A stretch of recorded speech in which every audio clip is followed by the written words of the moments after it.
जय प्रभुपाद जय श्रील प्रभुपाद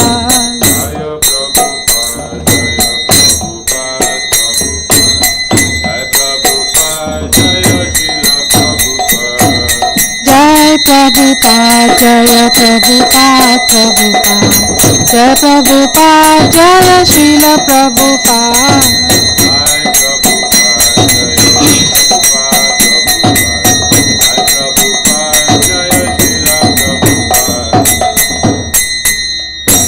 श्रील प्रभुपाद की जय।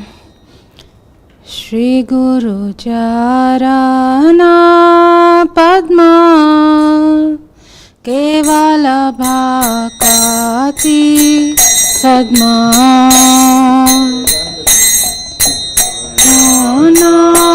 पद्मा केवल भाकाति सद्मा वंदो मुहि सावधान माते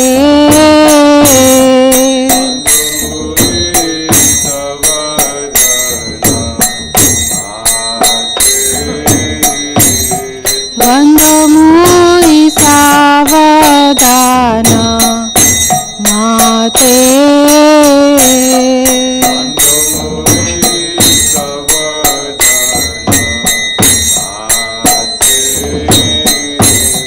जहर प्रसादे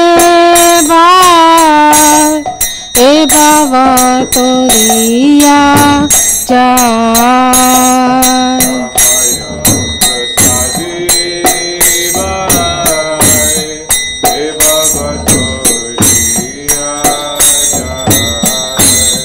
कृष्ण प्राप्ति हो जहा होते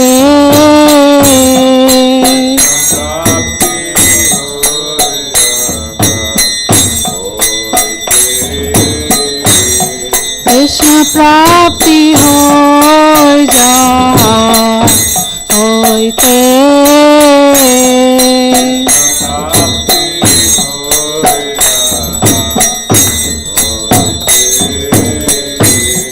गुरुमुख पद्मा वाक्य चिते कोरिया ऐक्य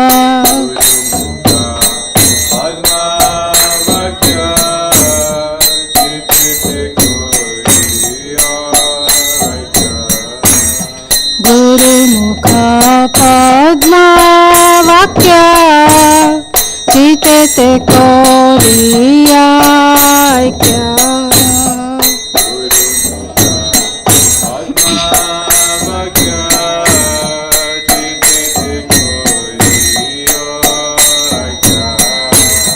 हरणा कोरी हो माने आशा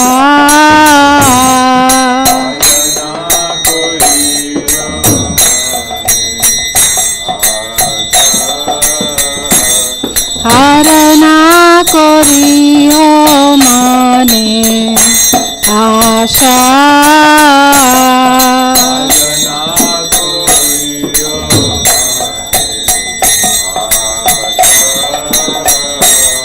श्री गुरु चरणे रति ऐसे उत्तम गति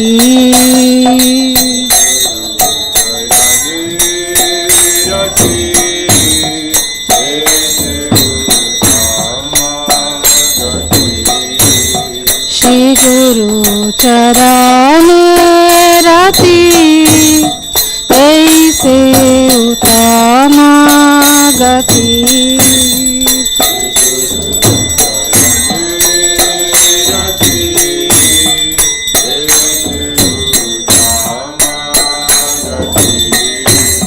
जय प्रसाद पूरे सर्व आशा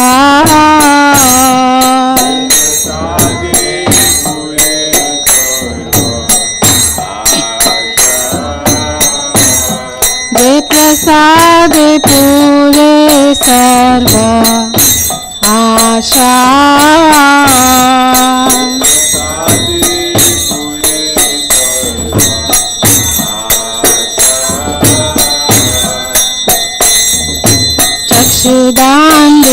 जय जन्मे जन्मे प्रभु से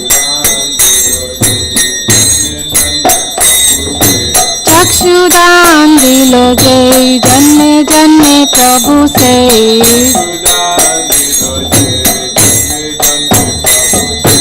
दिव्य ज्ञान हृदय प्रकाशित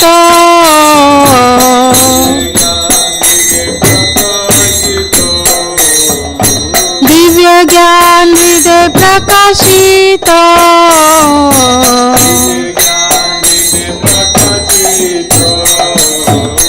प्रेम भक्ति जहाँ होते अविद्या विनाश जाते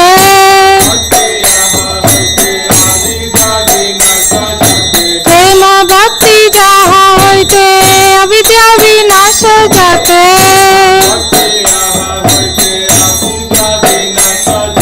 वेद गाय जहाँ रचरित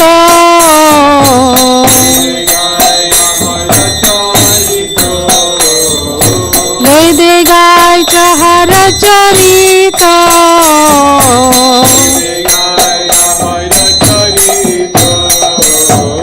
श्री गुरु करुणा सिंधु अधम जनार बंधु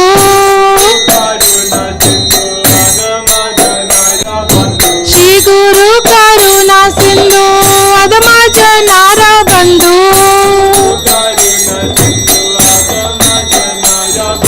लोकनाथ लोकेर जीवाना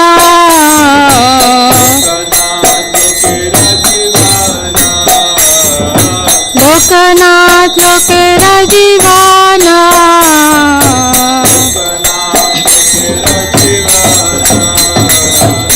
हा हा प्रभु कर दया देव मोरे पद छाया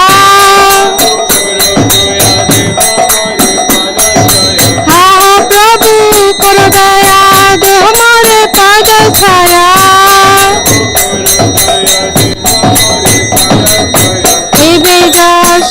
त्रिभुवना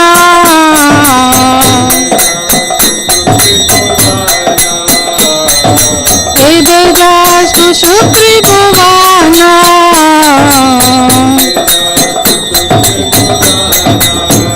शील प्रभुपाद पतित पावना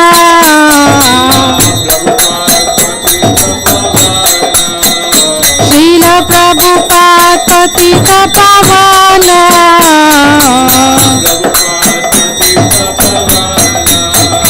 जय प्रभुपदा जय प्रभुपदा जय प्रभुपदा जय प्रभुपदा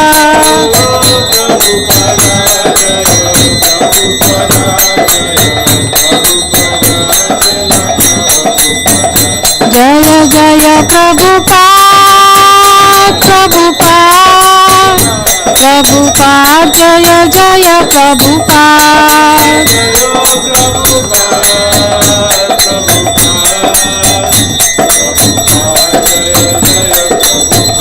जय जय प्रभुपाद प्रभुपाद प्रभुपाद जय जय प्रभुपाद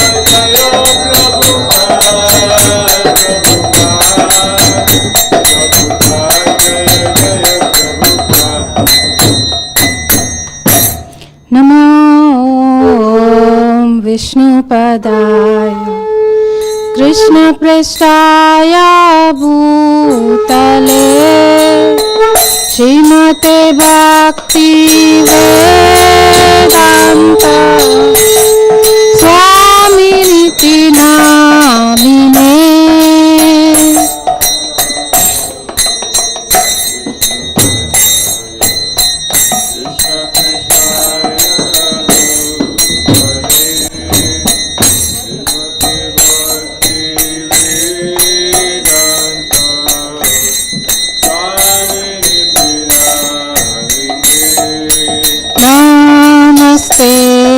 सरस्वती देवी गौरवाणी प्रचारिणे निर्विशेष शून्यवादी पश्चात्यादेश तारिणे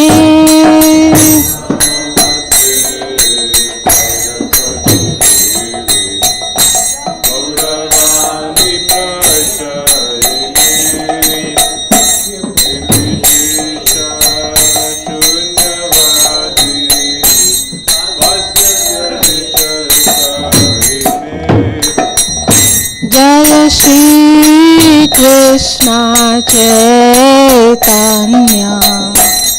Prabhu Nityananda Shri Advaita Gadadhar Shivasadi Gaura Bhakta Vrinda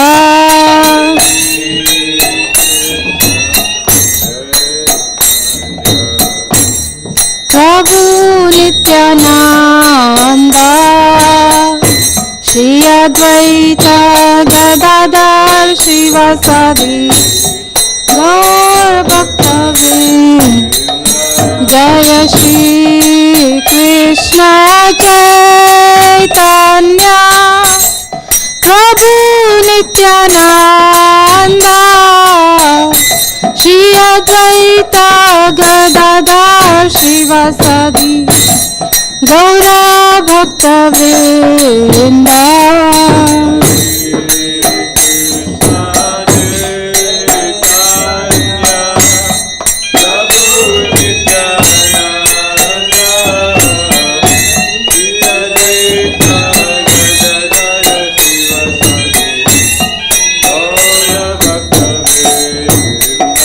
Jaya Shri Krishna Chaitanya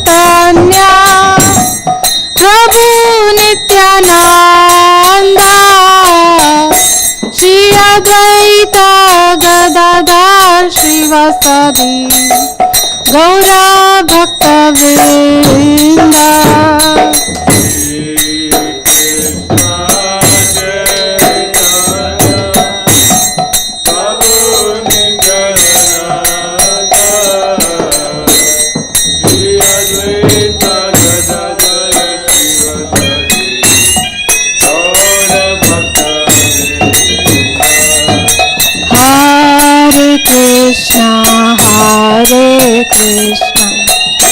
Krishna Krishna Hare Hare Hare Rama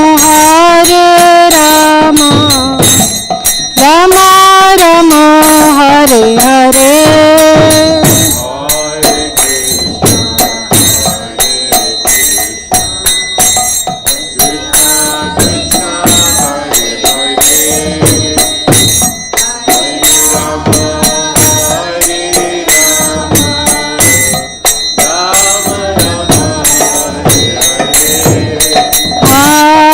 Krishna Hare Krishna Krishna Krishna Hare Hare Hare Rama Rama Rama Hare Hare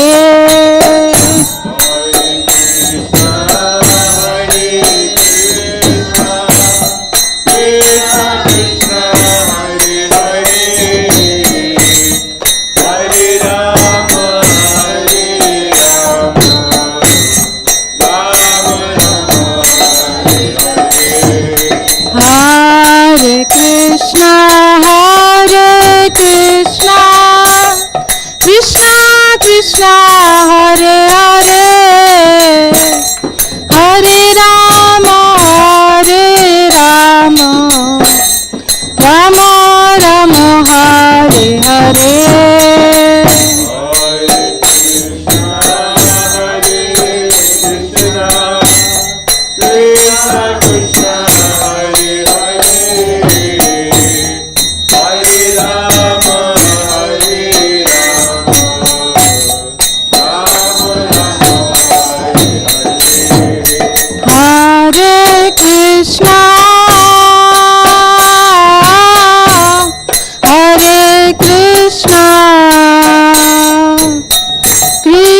Krishna Hare Hare Hare Rama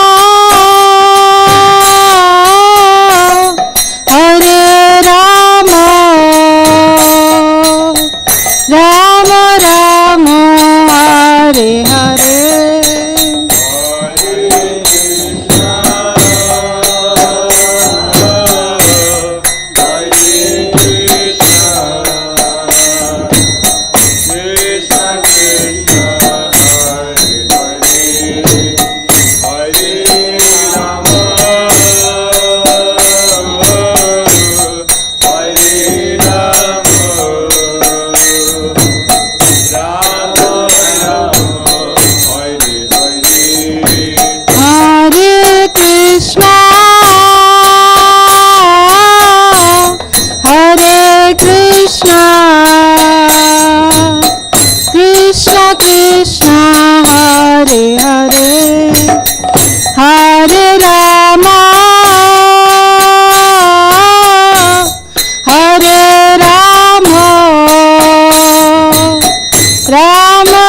Rama, Hare Hare.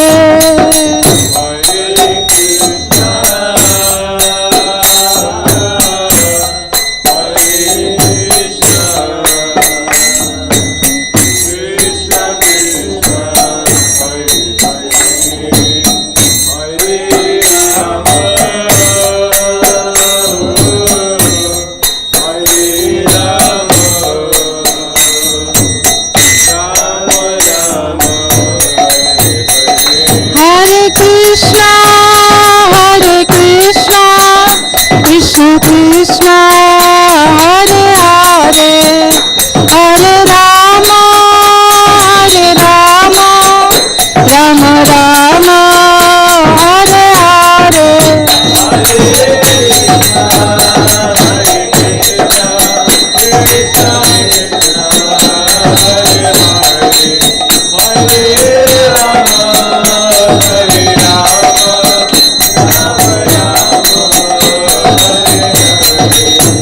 Jaya Jaya Prabhupada, Prabhupada, Prabhupada, Jaya Jaya Prabhupada.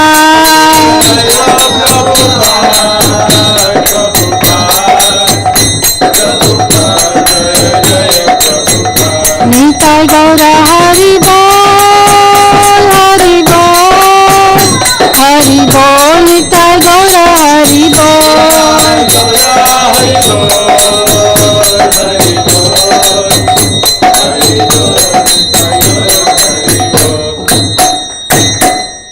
His Divine Grace A.C. Bhaktivedanta Swami Srila Prabhupada ki jai.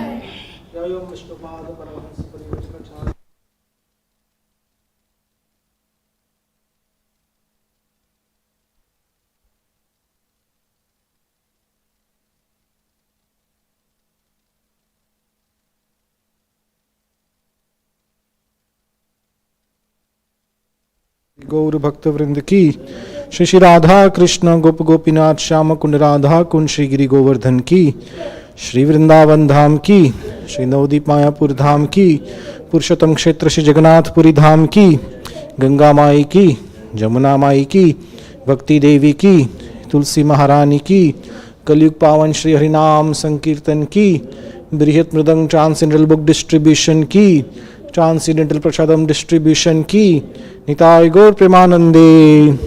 All glories to assembled devotees, Hare Krishna. All glories to assembled devotees, Hare Krishna. All glories to assembled devotees, Hare Krishna. All glories, all glories, all glories to Shri Guru and Shri Gauranga. All glories to Srila Prabhupada. The lotus feet of our spiritual master are the only way by which we can attain pure devotional service. Bow to his lotus feet with great awe and reverence. By his grace, one can cross the ocean of material suffering and obtain the mercy of Krishna.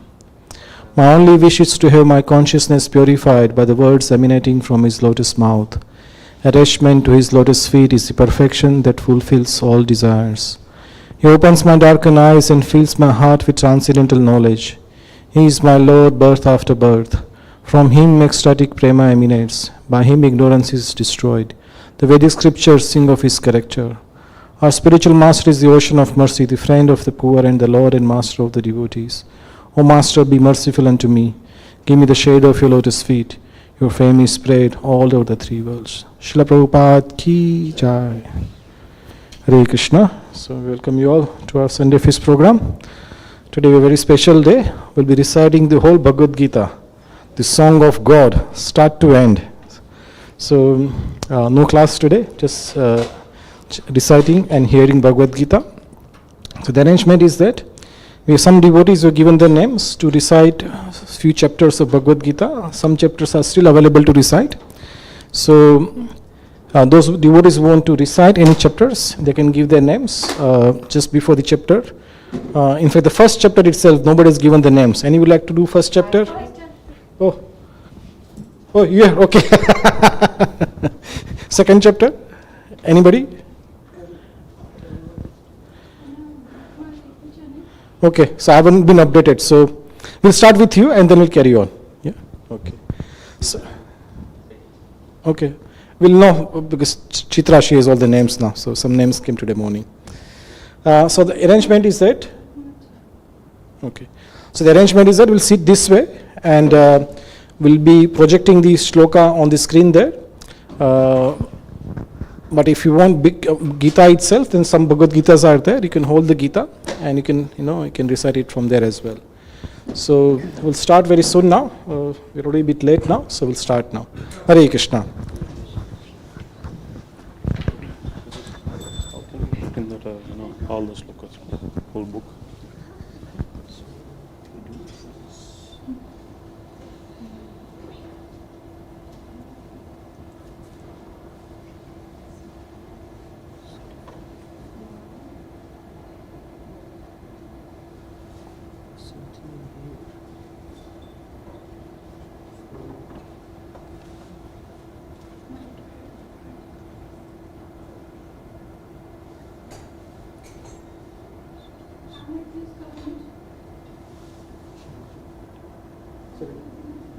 No. You can use mine. You can use. Yeah.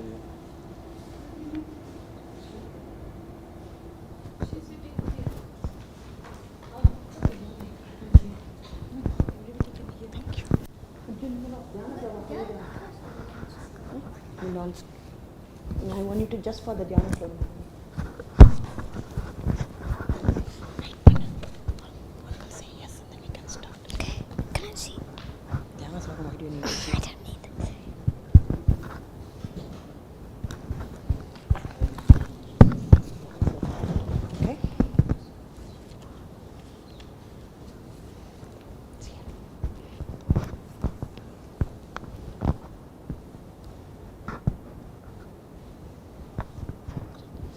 Start with the Dhyana Sloka. Om Hare Krishna, Krishna Hare Hare, Hare Ram, Ram Ram, Hare Hare. Om Pataya Pratibodhitam Bhagavatam Narayanena Swayam Vyasena Kratitam Purana Munina Madhye Mahabharatam Advaitamritavarshini Bhagavati Ashtatasathyayini Ambattvamanusamtatani Bhagavad Gite Bhavedveshini Namostu te Vyasa Vishala Buddhe Pullara Vindaya Tapatra Netra Yena Tvaya Bharadataina Punaha Prajvat Sonyaya Maya Prabhitaha Prapanna Parijataya Totra Vetraika Parnaye Jnana Mudraya Krishnaya Gita Mutadubhe Namaha Sarva Parishado Gavo Tokra Gopalam Nandanaha Pato Vatsasudir Bhokta Bhuktam Gitamutam Mahate Vasudeva Sudam Devam Kamsachanuramardanam Devaki Paramanindam Krishnam Vande Jagadgurum Vishwadrona Tata Jayatrata Jala Pantrana Nilotpala Sharagrahavati Kripe Navahani Karnena Velatkula Ashwattama Vikarna Gora Makara Kuryodhanavatini Sotina Kalupandavairanadi Kaivattaga Keshavaha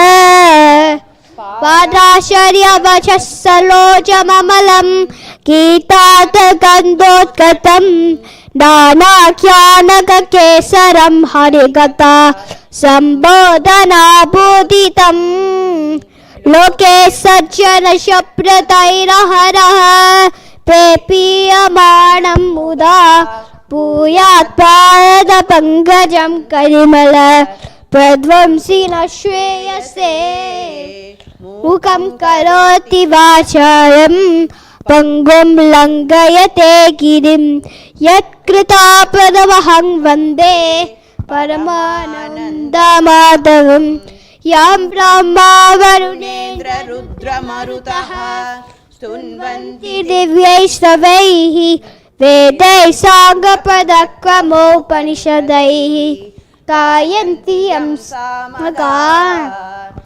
ध्यानावस्थिततद्कृतेन मनसा पश्यन्ति यं योगिनः यस्यान्तं न विदुःसुरासुरगणा देवाय तस्यै नमः।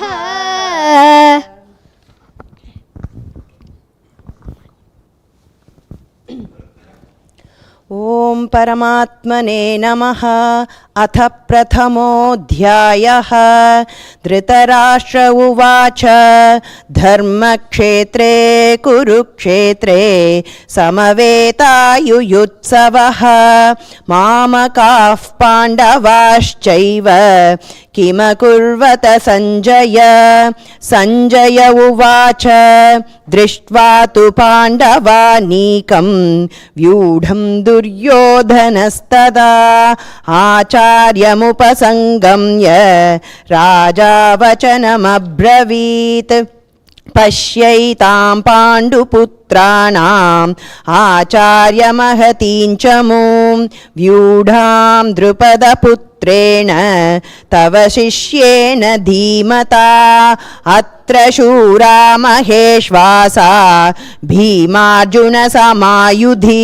युयुधानो विराटश्च द्रुपदश्च महारथः धृष्टकेतुश्चेकितानः काशीराजश्च वीर्यवान् पुरुजित् कुन्तिभोजश्च शैभ्यश्च नरपुङ्गवः युधामन्युश्च विक्रान्त उत्तमौजाश्च वीर्यवान् सौभद्रो द्रौपदेयाश्च सर्व एव महारथाः। अस्माकं तु विशिष्टाये तान्निबोध द्विजोत्तम। नायका मम सैन्यस्य संज्ञार्थं तान् ब्रवीमिते। भवान् भीष्मश्च कर्णश्च कृपश्च समितिञ्जयः अश्वत्थामा विकर्णश्च सौमदत्तिस्तथैव च अन्ये च बहवः शूराम् अदर्ते त्यक्तजीविताः नानाशस्त्रप्रहरणाः सर्वे युद्धविशारदाः। अपर्याप्तं तदस्माकं बलं भीष्माभिरक्षितं पर्याप्तं त्विदमेतेषां बलं भीमाभिरक्षितम्। अयनेषु च सर्वेषु यथा भागमवस्थिताः ममेवाभिरक्षन्तु भवन्तः सर्व एव हि। तस्य सञ्जनयन् हर्षं कुरु वृद्धः पितामहः सिंहनादं विनद्योच्चैः शङ्खं दद्मौ प्रतापवान्। ततः शङ्काश्च भैर्यश्च पनवानकगोमुखाः सहसैवाभ्यहन्यन्त सशब्दस्तु मुलोऽभवत्।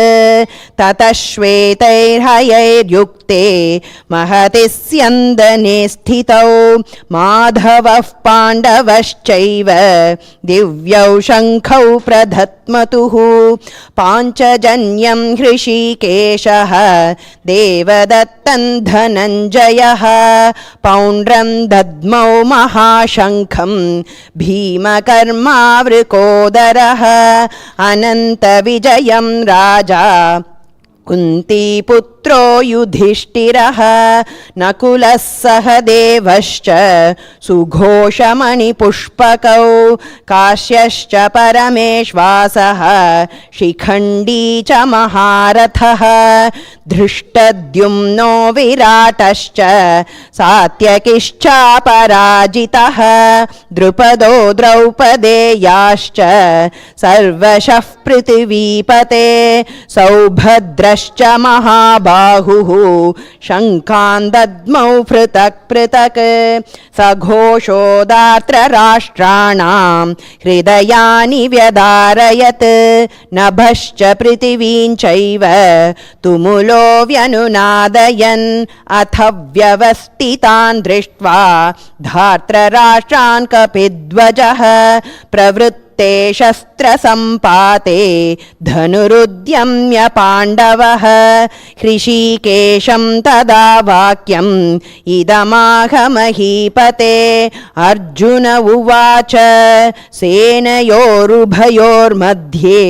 रथं स्थापयमेच्युत यावदेतान् निरीक्षेऽहम् योद्धुकामानवस्थितान् कैर्मया सह योद्धव्यम् अस्मिन् रणसमुद्यमे योत्स्यमानानवेक्षेऽहम् ययेतेऽत्र समागताः धार्तराष्ट्रस्य दुर्बुद्धेः युद्धे प्रियचिकीर्षवः सञ्जय उवाच एवमुक्तो हृषीकेशः गुडाकेशेन भारत सेनयोरुभयोर्मध्ये स्थापयित्वा रथोत्तमं भीष्मद्रोणप्रमुखतः सर्वेषां च महीक्षिताम् उवाच पार्थ पश्यैतान् समवेतान् कुरूनिति तत्रापश्य स्थितान् पार्थः पितॄनथ पितामहान् आचार्यान् मातुलान् भ्रातॄन् पुत्रान् पौत्रान् सखींस्तथा श्वशुरान् सुहृदश्चैव सेनयोरुभयोरपि तान् समीक्ष्य स कौन्तेयः सर्वान् बन्धूनवस्थितान् कृपया परयाविष्टः विषीदन्निदमब्रवीत् अर्जुन उवाच दृष्ट्वेमं स्वजनं कृष्ण युयुत्सुं समुपस्थितं सीदन्ति मम गात्राणि मुखं च परिशुष्यति वेपथुश्च शरीरे मे रोमहर्षश्च जायते गाण्डीवं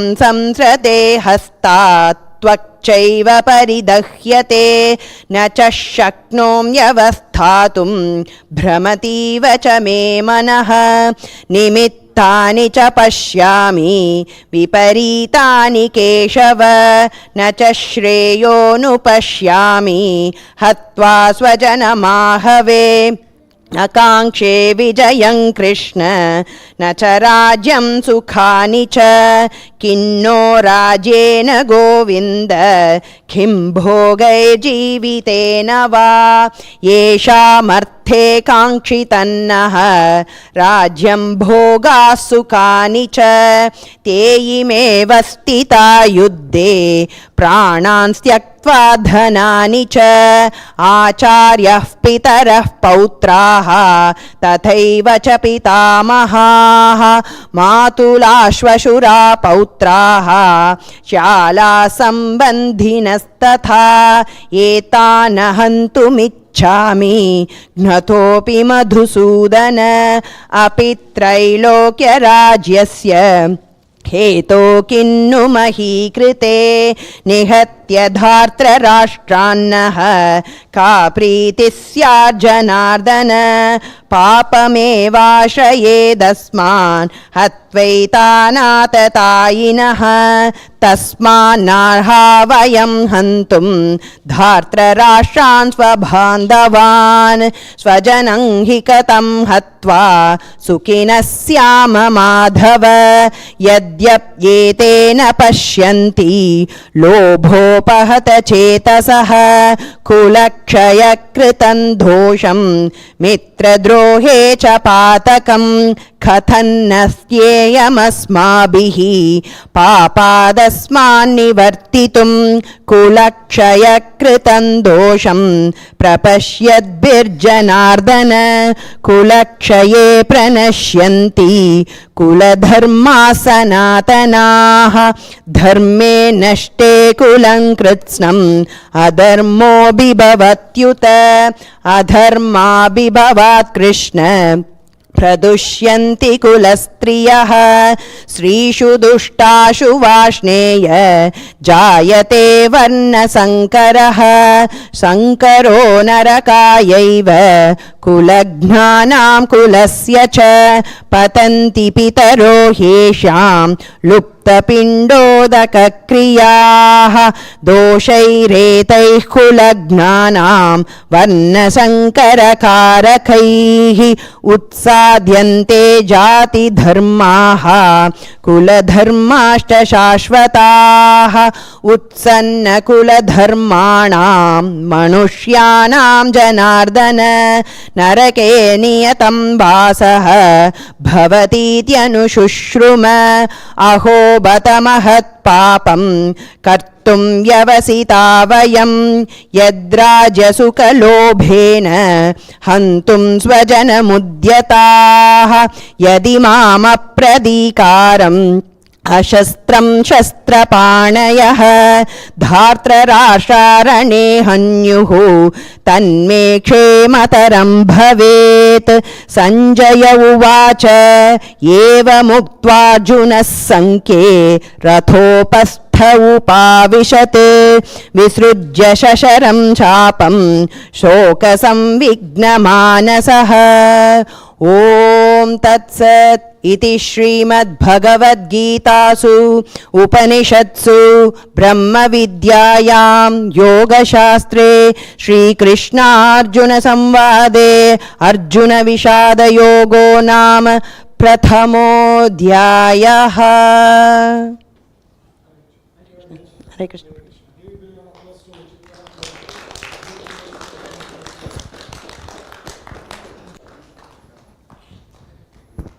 Hare Krishna. So welcome you all again to our Sunday Feast program. Today a special festival today. We are reciting the whole Bhagavad Gita start to end. There are 18 chapters. We'll try to finish in 4 hours. Our first chapter is gone now. First chapter is observing the army. In the beginning of Bhagavad Gita, when Arjuna was about to fight, he wanted to see who is fighting against me. And he became very broken hearted, says my friends and relatives are in front of me, and he became very upset. Now in second chapter, which is the contents of Gita summarized, the whole Gita is summarized. What Krishna is going to speak in next 16 chapters is summarizing in the second chapter. So now we'll recite this second chapter. We'll be reciting in English, so anybody volunteers who want to do, there are 72 shlokas. Those who want to recite in English, anybody volunteers?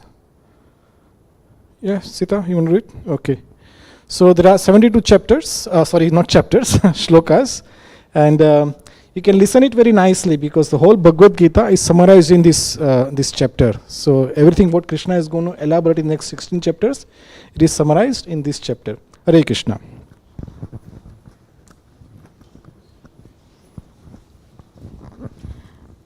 Bhagavad Gita, Chapter 2, Contents of the Gita summarized. Text 1. We're only doing English, yeah? English, just English.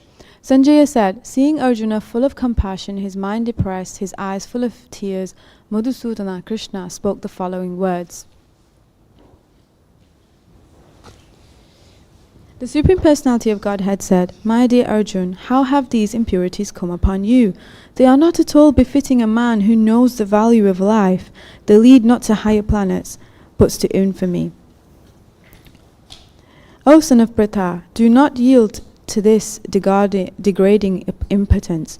It does not become you. Give up such petty weakness of heart and arise, O chastiser of the enemy. Arjuna said, O killer of enemies, O killer of Madhu, how can I counterattack with arrows in battle men like Bhishma and Drona who are worthy of my worship? It would be better to live in this world by begging than to live at the cost of the lives of great souls who are my teachers. Even though desiring worldly gain, they are superiors. If they are killed, everything we enjoy will be tainted with blood. Nor do we know which is better, conquering them or being conquered by them. If we killed the sons of Dhritarashtra, we should not care to live, yet they are now standing before us on the battlefield. Now I am confused about my duty and have lost all composure because of miserly weakness. In this condition, I am asking you to tell me for certain what is best for me. Now I am your disciple and a soul surrendered unto you. Please instruct me. I can find no means to drive away this grief which is drying up my senses. I will not be able to dispel it even if I win a prosperous, unrivaled kingdom on earth with sovereignty like the demigods in heaven. Sanjaya said, having spoken thus, Arjuna, chastiser of enemies, told Krishna, Govinda, I shall not fight, and fell silent. O descendant of Bharata, at that time, Krishna, smiling in the midst of both the armies, spoke the following words to the grief-stricken Arjuna. The Supreme Personality of Godhead said, while speaking learned words, you are mourning for what is not worthy of grief. Those who are wise lament neither for the living nor for the dead. Never was there a time when I did not exist, nor you, nor all these kings, nor in the future shall any of us cease to be. As the embodied soul continuously passes in this body from boyhood to youth to old age, the soul similarly passes into another body at death. A sober person is not bewildered by such a change. O son of Kunti, the non-permanent appearance of happiness and distress and their disappearance in due course are like the appearance of disappearance of winter and summer seasons. They arise from sense perception of sign of Bharata, and one must learn to tolerate them without being disturbed. O best among men, Arjuna, the person who is not disturbed by happiness and distress and is steady in both is certainly eligible for liberation. Those who are seers of the truth have concluded that of the non-existent, the material body, there is no endurance, and of the eternal, which is the soul, there is no change. This they have concluded by studying the nature of both. That which pervades the entire body you should know to be indestructible. No one is able to destroy that imperishable soul. The material body of the indestructible, immeasurable, and eternal living entity is sure to come to an end. Therefore, fight, O descendant of Bharata.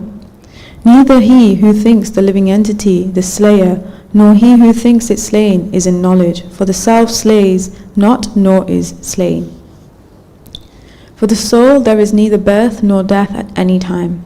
He has not come into being, does not come into being, and will not come into being. He is unborn, eternal, ever existing, and primeval. He is not slain when the body is slain. O Bharata, how can a person who knows that the soul is indestructible, eternal, unborn, and immutable kill anyone or cause anyone to kill? As a person puts on new garments, giving up old ones, the soul similarly accepts new bodies, new material bodies, giving up the old and useless ones. The soul can never be cut to pieces by any weapon, nor burned by fire, nor moistened by water, nor withered by the wind. This individual soul is unbreakable and insoluble, and can be neither burned nor dried. He is everlasting, present everywhere, unchangeable, immovable, and eternally the same. It is said that the soul is invisible, inconceivable, and immutable. Knowing this, you should not grieve for the body. If, however, you think that the soul, or the symptoms of life, will always be born and die forever, you still have no reason to lament, Almighty Armed. One who has taken his birth is sure to die, and after death one is sure to take birth again. Therefore, in the unavoidable discharge of your duty, you should not lament. All created beings are unmanifest in their beginning, manifest in their interim state, and unmanifest again when annihilated. So what is the need for lamentation? Some look on the soul as amazing, some describe him as amazing, and some hear of him as amazing, while others, even after hearing about him, cannot understand him at all. O descendant of Bharata, he who dwells in the body can never be slain, therefore you need not grieve for any living being.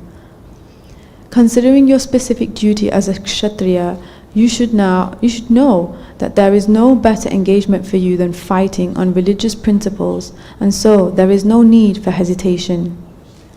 O Bharata, happy are the Kshatriyas, to whom such fighting opportunities come unsought, opening for them the doors of the heavenly planets.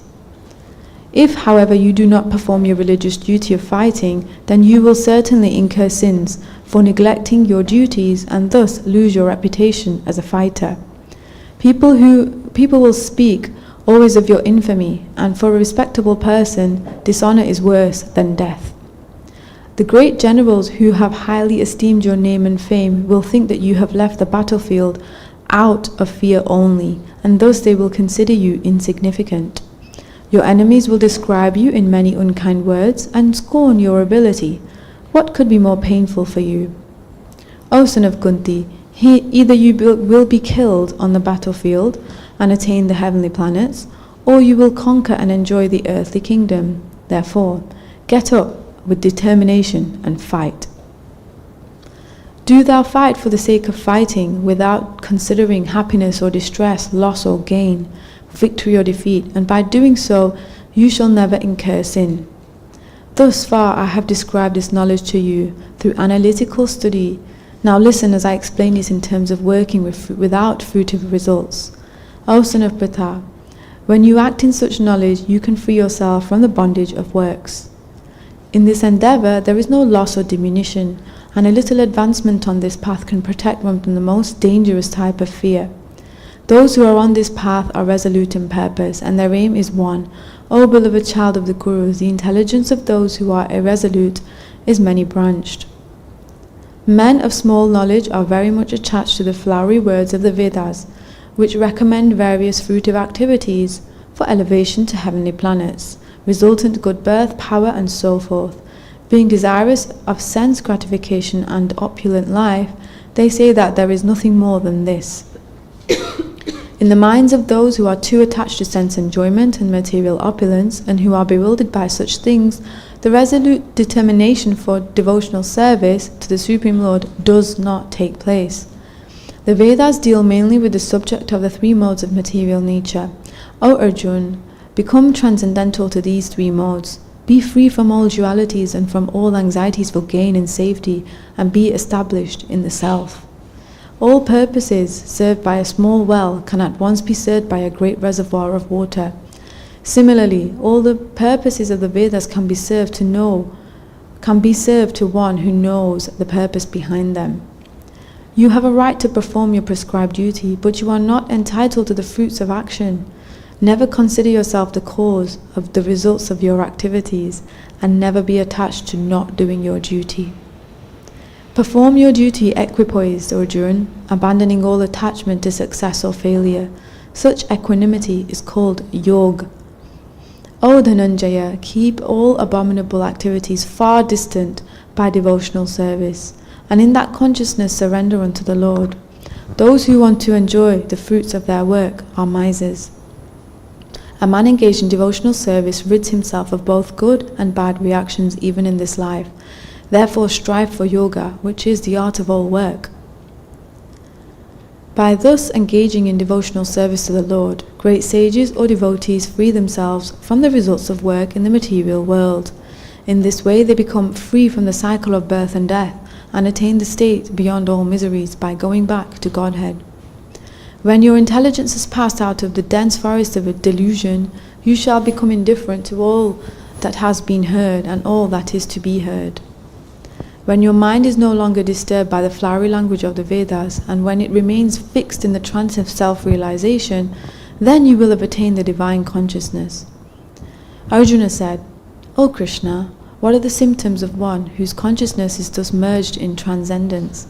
How does he speak? What is his language? How does he sit and how does he walk? The Supreme Personality of Godhead said, O Bharata, when a man gives up all varieties of desire for sense gratification, which arise from mental concoction, and when his mind, thus purified, finds satisfaction in the self alone, then he is said to be in pure transcendental consciousness. One who is not disturbed in mind even amidst the threefold miseries, or elated when there is happiness, and who is free from attachment, fear and anger, is called a sage of steady mind. In the material world, one who is unaffected by whatever good or evil he may obtain neither praising it nor despising it, is firmly fixed in perfect knowledge. One who is able to withdraw his senses from sense objects, as a tortoise draws its limbs within the shell, is firmly fixed in perfect consciousness. Though the embodied soul may be restricted from sense enjoyment, the taste for sense objects remains. But seizing such engagements by experiencing a higher taste, he is fixed in his consciousness. The senses are so strong and impetuous, O Arjuna, that they forcibly carry away the mind even of a man of discrimination who is endeavoring to control them. One who restrains his senses, keeping them under full control, and fixes his consciousness upon me is known as a man of steady intelligence.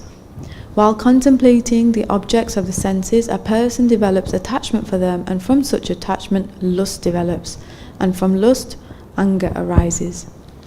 From anger complete delusion arises, and from delusion bewilderment of memory. When memory is bewildered, intelligence is lost, and when intelligence is lost, one falls down again into the material pool. But a person free from all attachment and aversion and able to control his senses through regulative principles of freedom can obtain the complete mercy of the Lord. For one thus satisfied in Krishna consciousness, the threefold miseries of material existence no longer exist. In such satisfied consciousness, one's intelligence is soon well established. One who is not connected with the Supreme in Krishna consciousness can have neither transcendental intelligence nor a steady mind, without which there is no possibility of peace. And how can there be any happiness without peace? As a strong wind sweeps away a boat on the water, even one of the roaming senses on which the mind focuses can carry away a man's intelligence. Therefore, Almighty Armed, one whose senses are restrained from their objects is certainly of steady intelligence. What is night for all beings is the time of awakening for the self-controlled, and the time of awakening for all beings is night for the introspective sage. A person who is not disturbed by the incessant flow of desires that enter like rivers into the ocean, which is ever being filled but is always still, can alone achieve peace, and not the man who strives to satisfy such desires. A person who has given up all desires for sense gratification, who lives free from desires, who has given up all sense of proprietorship and is devoid of false ego, he alone can attain real peace. That is the way of the spiritual and godly life, after attaining which a man is not bewildered. If one is thus situated, even at the hour of death, one can enter into the kingdom of God.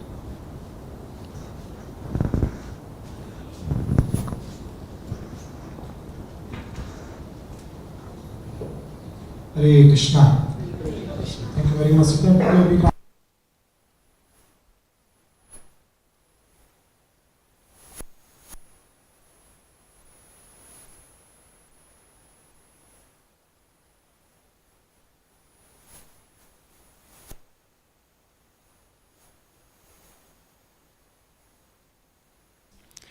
So, after getting all this knowledge, now Arjuna asks, Krishna, what do you want me to do?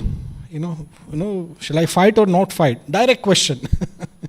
And this chapter is called Karma Yoga. Karma means action, and Yoga means connect. How to act in this world. So now Krishna is going to speak about, how should one act in this world. In fact, there are two chapters. One is Karma Yoga, and another one is Karma Yoga in Krishna consciousness, in devotion. So, which is the 5th chapter. So now, of course, we have some devotees have given their names for reciting the chapters. And Sri Niketa and his family, they'll be reciting in Sanskrit later on. There are some chapters available to recite in English. Any more volunteers? We have 3rd chapter available to recite in English. Anybody like to recite in English? And 4th and 5th as well. Yeah, you want to recite, Mataji? Yeah, in English, yes. Yeah. So let's do the 3rd one. Yeah.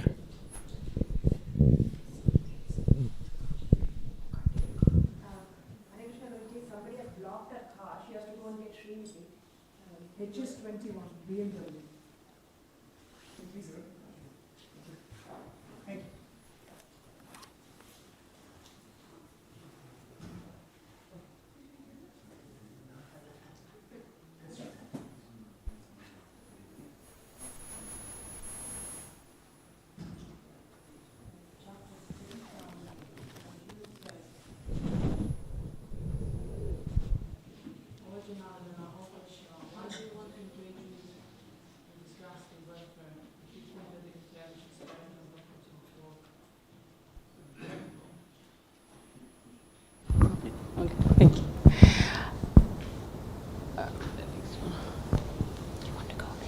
No, it's okay.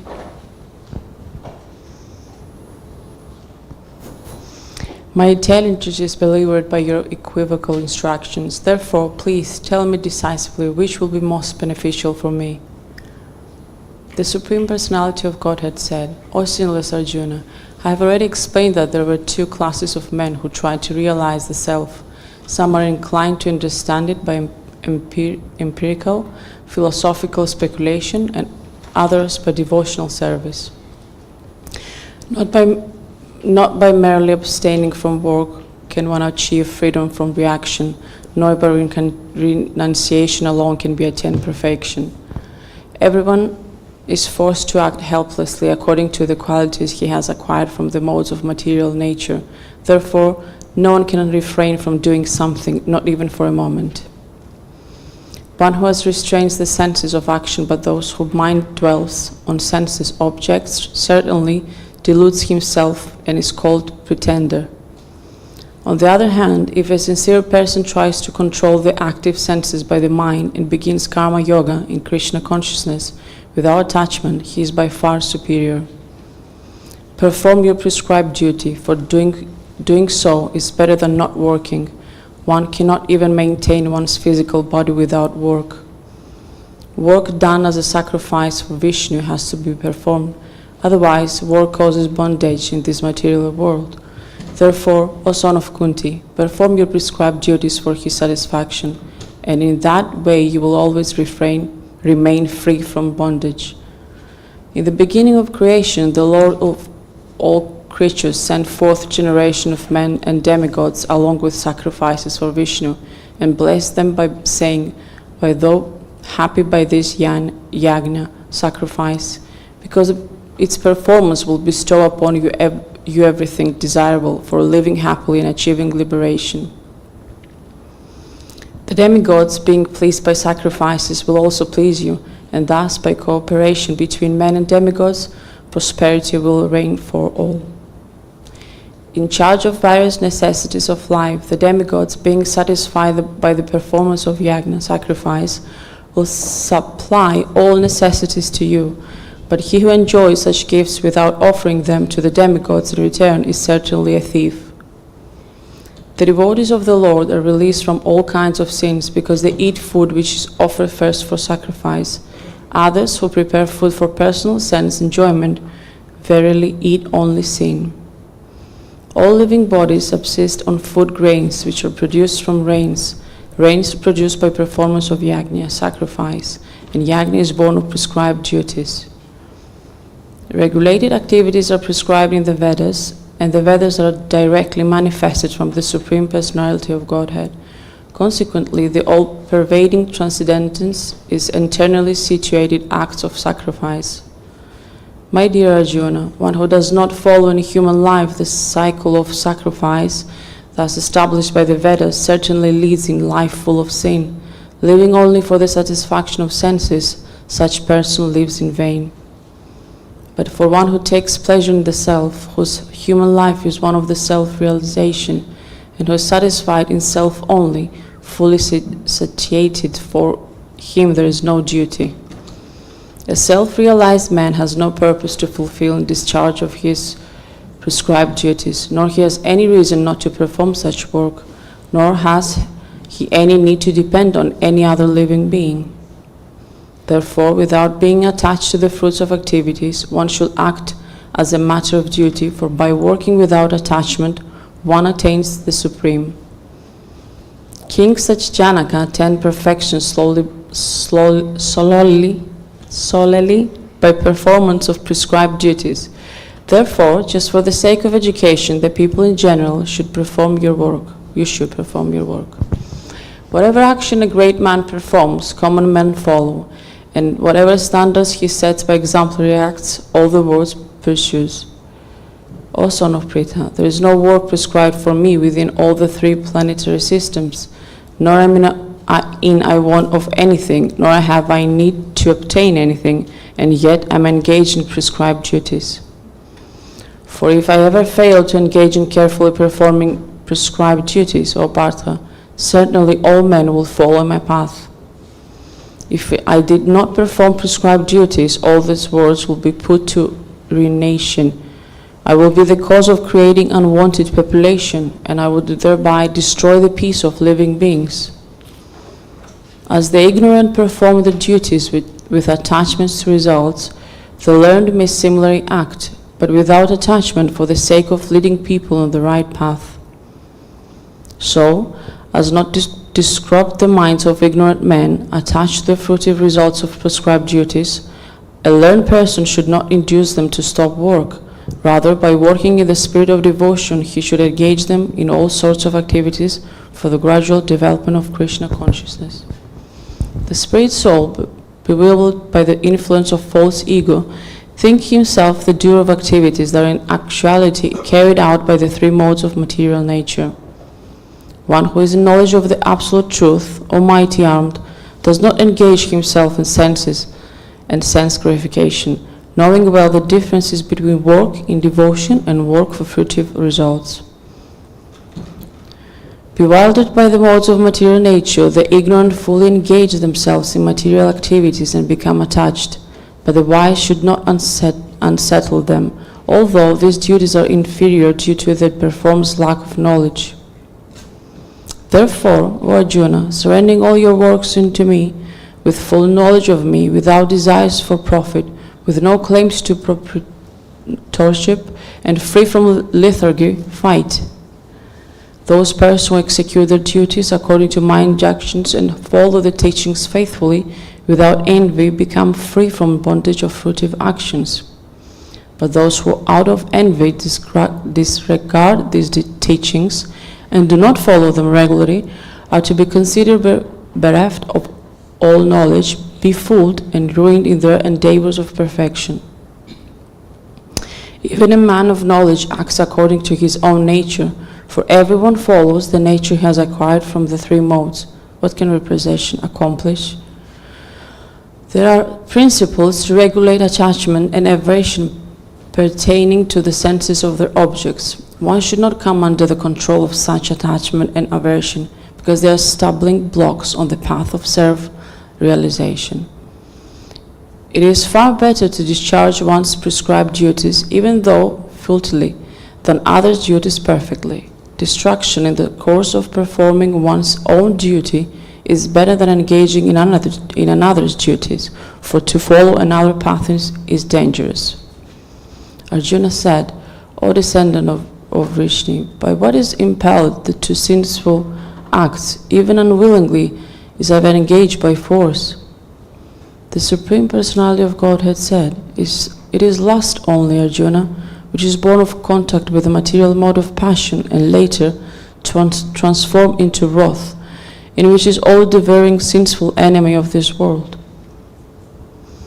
As fire is covered by smoke, as a mirror is covered by dust, or as the embryo is covered by the womb, the living entity is similarly covered by different degrees of this lust. Thus, wise living entity's pure consciousness becomes covered by his internal enemy in the form of lust, which is never satisfied and which burns like fire.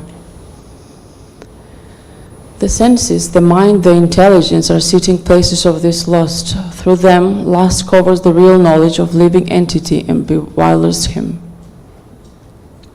Therefore, O Arjuna, best of Bharatas, its very beginning curb this great symbol of sin, lust, by regulating the senses, and slay this destroyer of knowledge and self-realization. The working senses are superior to dull matter. Mind is higher than the senses, intelligence still higher than the mind, and the soul is even higher than the intelligence.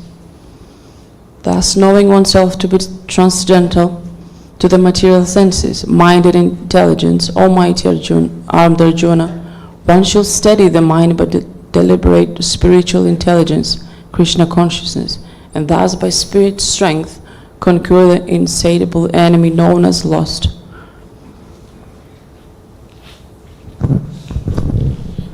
Thank you very much, Marina Mataji. So, thank you. Please give a round of applause to Marina Mataji for this beautiful recitation. So, we just finished the chapter called Karma Yoga. In this chapter, Krishna talks about how one should act. So Krishna says, act as matter of duty, and in the discharge of the duties, it should not be attached. And then Arjuna asks the questions. Krishna, these are wonderful instructions. Then why somebody acts as a sin? Why somebody makes a sin or papa? Then Krishna says, because of the lust. That lust causes everybody to sin. So Krishna has given enough information now. Now he is going to speak a topic called transcendental knowledge. A knowledge which is beyond just the duty. So this chapter is again, I think now 42 shlokas are there. Very wonderful chapter, chapter 4. Any volunteers to recite in English? Mataji? Yeah? Yeah. Please have a microphone and Hare Krishna. What's the name, Mataji? Reha. Hare Krishna. Neha. Hare Krishna.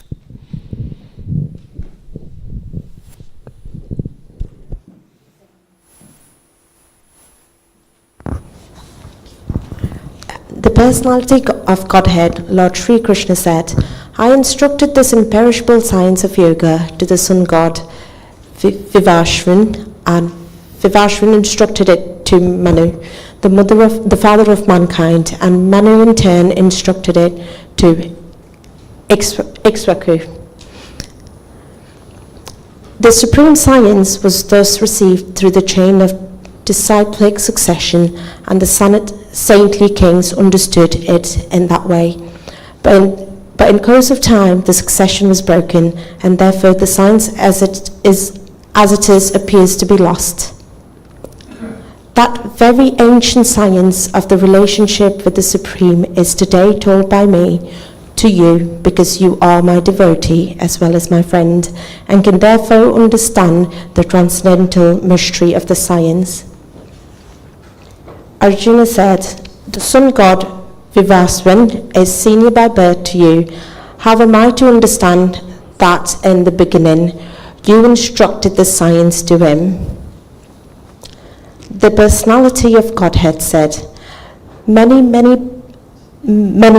births both you and I have passed. I can remember all of them, but you cannot, O subduer of the enemy. Although I am unborn and my transcendental body never deteriorates, and although I am the Lord of all living entities, I still appear in every millennium in my original transcendental form. Whenever and wherever there is a decline in religious practice, or descendant of Bharata, and a predominant rise in irreligion, at that time I descend myself. To deliver the pious and to annihilate the miscreants, as well as to re-establish the principles of religion, I myself appear, millennium after millennium. One who knows the transcendental nature of my appearance and activities does not, upon leaving the body, take his birth again in this material world, but attains my eternal abode, O Arjuna.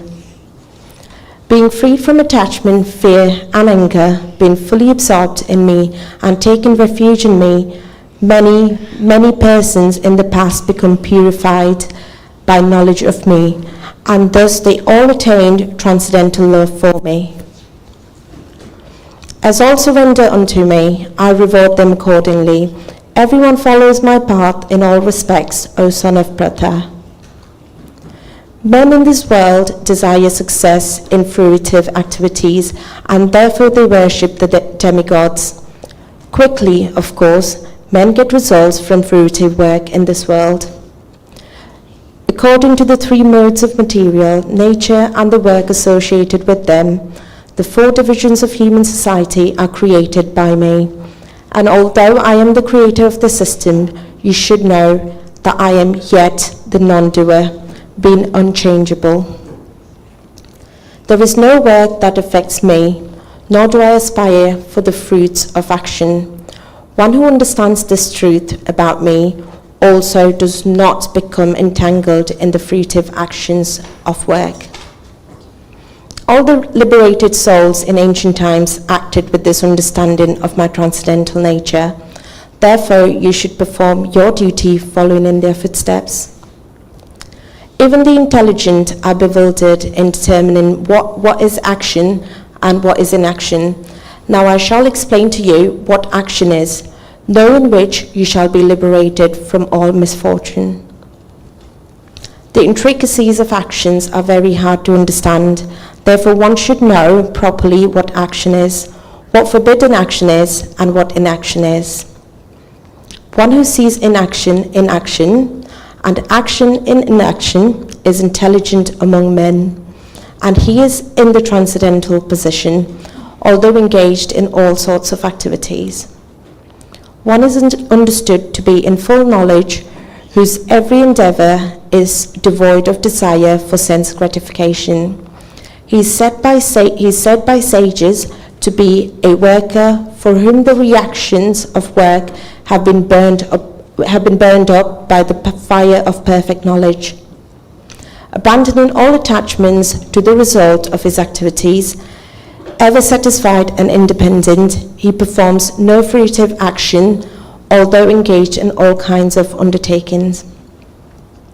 Such a man of understanding acts with mind and intelligence perfectly controlled, gives up all sense of proprietorship over his possessions, and acts only for the bare necessities of life. Thus working, he is not affected by sinful reactions.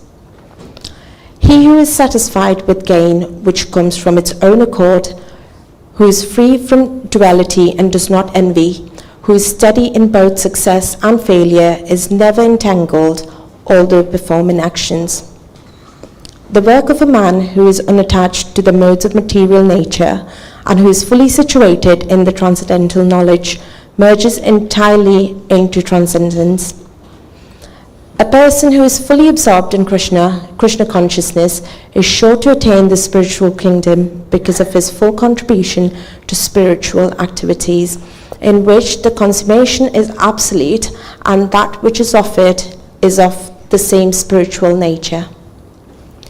Some yogis perfectly worship the demigods by offering different sacrifices to them, and some offer sacrifices in the fire of the Supreme Brahman. Some, the unadulterated brahmacharis, sacrifice the hearing process and the senses in the fire of mental control, and others, the regulated householders, sacrifice the objects of the sense in the fire of the senses. Others, who are interested in achieving self-realization through control of the mind and senses, offer the functions of all the senses and of the life breath as oblations into the fire of the controlled mind. Having accepted strict vows, some become enlightened by sacrificing their possessions, and others by performing severe austerities. By practicing the yoga of eightfold mysticism, or by studying the Vedas to advance in transcendental knowledge. Still others, who are inclined to the process of breath restraint to remain in trance, practice by offering the movement of the outgoing breath into the incoming, and the incoming breath into the outgoing, and thus at last remain in trance, stopping all breathing. Others, curtailing the eating process, offer the outgoing breath into itself as a sacrifice. All these performers who know the meaning of sacrifice become cleansed of sinful reactions, and having tasted the nectar of the results of sacrifices, they advance towards the supreme eternal atmosphere. O best of the Kuru dynasty, without sacrifice one can never live happily on this planet or in this life. What then of the next? All these different types of sacrifice are approved by the Vedas, and all of them are born of different types of work. Knowing them as such, you will become liberated. O chastiser of the enemy, this sacrifice performed in knowledge is better than the mere sacrifice of material possessions. After all, O son of Pratha, all sacrifices of work culminate in transcendental knowledge. Just try to learn the truth by approaching a spiritual master. Inquire from him submissively and render service unto him. The self-realized souls can impart knowledge unto you, because they have seen the truth. Having obtained real knowledge from a self-realized soul, you will never fall again into such illusion. For by this knowledge you will see that all living beings are but part of the Supreme, or, in other words, they are mine. Even if you are considered to be the most sinful of all sinners, when you are situated in the boat of transcendental knowledge, you will be able to cross over the ocean of miseries. As a blazing fire turns firewood to ashes, O Arjuna, so does the fire of knowledge burn to ashes all reactions to material activities. In this world, there is nothing so sublime and pure as transcendental knowledge.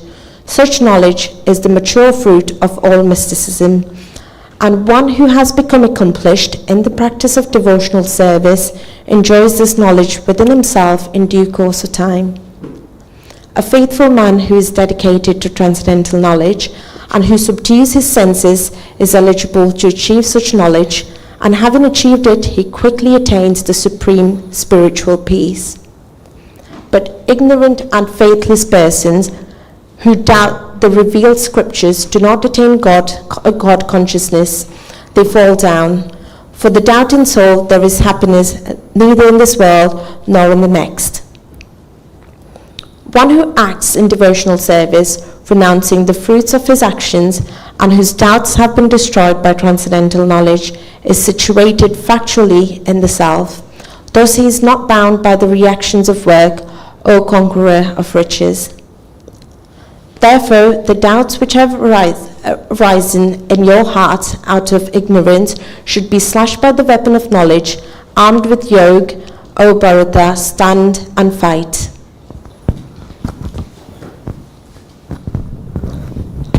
Thank you very much, Neha Mataji. It's so kind of you. So please, big round of applause to Neha Mataji for this beautiful recitation. So now we're coming to the chapter 5, Karma Yoga, Action in Krishna Consciousness. So in chapter 4, which is titled The Transcendental Knowledge, Krishna talks on quite a few topics. One is that this Gita is as old as ages. First it was given to the sun god, and sun god gave it to Manu, then to the Ikshvaku. So it's a very old knowledge, and he gives this information about how this knowledge is so precious. What is the impact of getting this knowledge of Bhagavad Gita? And one of the important thing he mentioned, that how to get this knowledge. He said, approach a spiritual master. If you approach a spiritual master, he can give you this knowledge, because this knowledge he has seen the truth, he has practiced this truth. So this spiritual master can give you this knowledge. So on that topic, I would like to make an announcement today.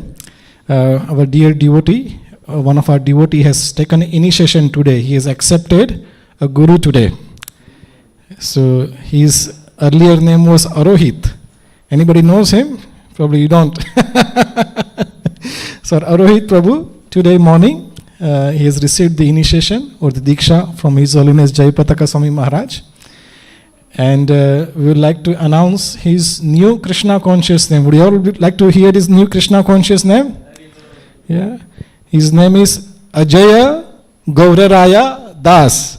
Ajay Gauraraya Prabhu ki jai. Prabhu, would you like to stand up, please? Hare Krishna. So he's just come from Manchester, where Maharaj gave the initiation, and there's a fire sacrifice. You can see there's a black dot on his head. So yes, we are seeing the Bhagavad Gita being practiced in person by one of our devotee. He accepted a guru today, His Holiness Jayapataka Swami Maharaj. So thank you, Prabhuji and Mataji, for giving a recitation today.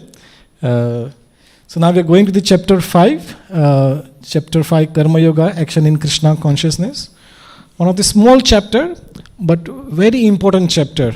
Krishna tells how to do one's activity without incurring any reaction.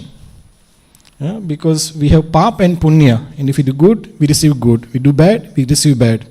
But how to live a life where there is no reaction, no good, no bad. And if we live a life like that, then after the end of this life, we go back home, back to Godhead. So very important chapter. So chapter 5. Anybody, any volunteer would like to recite in English? Small chapter? Okay. Hare Krishna, Prabhuji. So please give the microphone. Prabhuji, you might like to come here and you can recite from here. Yeah, take the microphone, Prabhuji. Yeah.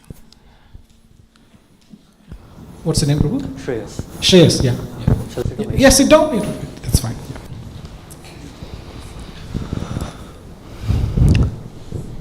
Arjuna said, O Krishna, first of all you ask me to renounce work, and then you recommend work with devotion. Now will you kindly tell me definitely which of these two is more beneficial? The personality of God had replied, the renunciation of work and work in devotion are both good for liberation. But of the two, work in devotional service is better than renunciation of work. One who neither hates nor desires the fruits of his activities is known to be always renounced. Such a person, free from all dualities, easily overcomes material bondages and is completely liberated, O mighty armed Arjuna. Only the ignorant speak of devotional service, karma yoga, as being different from the analytical study of the material world, Sankhya. Those who are actually learned say that he who applies himself well to one of these paths achieves the good results of both. One who knows that the position reached by means of analytical study can also be attained by devotional service, and who therefore sees analytical study and devotional service to be one on the same level, sees things as they are. Merely renouncing all activities yet not engaging in the devotional service of the Lord cannot make one happy, but a thoughtful person engaged in devotional service can achieve the supreme without delay.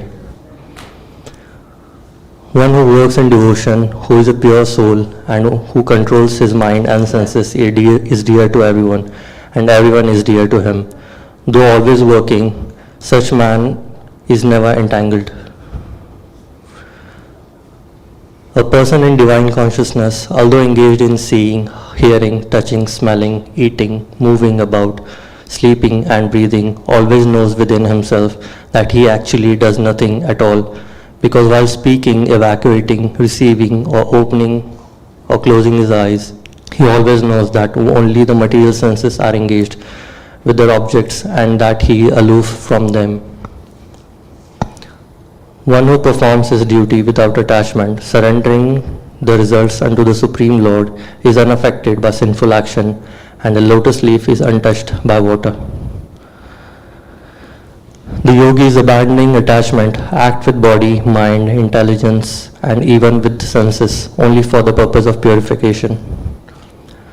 The steadily devoted soul attains unadulterated peace because he offers the result of all activities to me, whereas a person who is not in a union with the divine, who is greedy for the fruits of his labor, becomes entangled. When the embodied living beings control his nature and mentally renounces all actions, he resides happily in the city of 9 gates, the material body, neither working nor causing work to be done. The embodied spirit, master of the city of his body, does not create activities, nor does he induce people to act, nor does he create the fruits of action. All this is enacted by the modes of material nature. Nor does the Supreme Lord assume anyone's sinful or pious activities. Embodied beings, however, are bewildered because of the ignorance which covers their real knowledge. When, however, one is enlightened with the knowledge by which nescience is destroyed, then his knowledge reveals everything, as the sun lights up everything in the daytime. When one's intelligence, mind, faith, and refuge are all fixed in the Supreme, then one becomes fully cleansed of misgivings through complete knowledge and thus proceeds straight on the path of liberation. The humble sages, by virtue of true knowledge, see the equal vision, a learned and gentle Brahman, a cow, an elephant, a dog, and a dog-eater outcast. Those whose minds are established in sameness and equanimity have already conquered the conditions of birth and death. They are flawless like Brahman, and thus they are already situated in Brahman. A person who neither rejoices upon achieving something pleasant nor laments upon obtaining something unpleasant, who is self-intelligent, who is unbewildered, and who knows the science of God, is already situated in transcendence. Such a liberated person is not attracted to material sense pleasure, but is always in trance, enjoying the pleasure within. In this way, the self-realized person enjoys unlimited happiness, for he concentrates on the Supreme. An intelligent person does not take part in the sources of misery, which are due to contact with material senses. O son of Kunti, such pleasures have a beginning and an end, so the wise man does not delight in them. Before giving up this present body, if one is able to tolerate the urges of the material senses and check the force of desire and anger, he is well situated and is happy in this world. One whose happiness is within, who is active and rejoices within, and whose aim is inward and actually the perfect mystic. He is liberated in the Supreme, and ultimately he attains the Supreme. Those who are beyond the dualities that arise from doubts, whose minds are engaged within, who are always busy working for the welfare of all living beings, and those who are free from all sins achieve liberation in the Supreme. Those who are free from anger and all material desires, who are self-realized, self-disciplined, and constantly endeavoring for perfection, are assured of liberation in the Supreme in the very near future. Shutting out all external sense objects, keeping the eyes and vision concentrated between the two eyebrows, suspending in inward and outward breaths within the nostrils, and thus controlling the mind, senses, and intelligence, the transcendentalist aiming at liberation becomes free from desire, fear, and anger. One who is always in this state is certainly liberated. A person in full consciousness of me, knowing me to be the ultimate beneficiary of all sacrifices and austerities, the Supreme Lord of all planets and demigods, and the benefactor and well-wisher of all living entities, attains peace from the pangs of material miseries.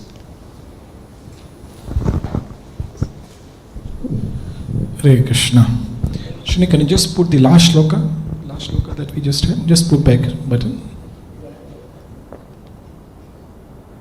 No, 5th chapter, last shloka. Just go back. Yeah.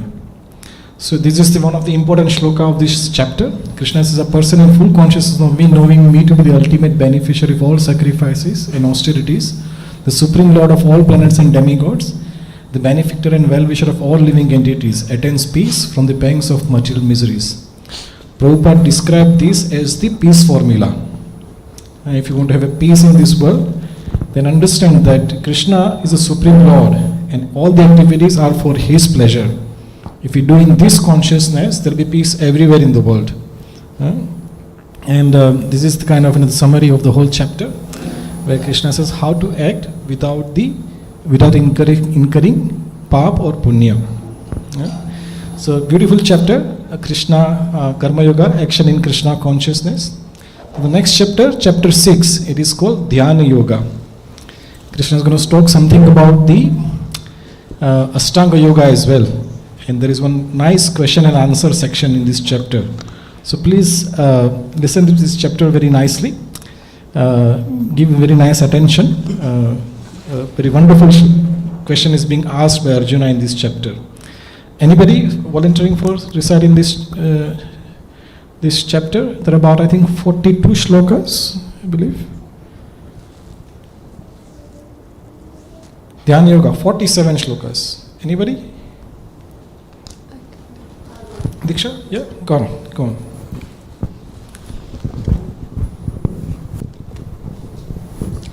Hare Krishna, Chapter 6, Dhyana Yoga. The Supreme Personality of Godhead said, one who is unattached to the fruits of his work and who works as he is obligated is in the renounced order of life. And he is the true mystic, not he who lights no fire and performs no duty.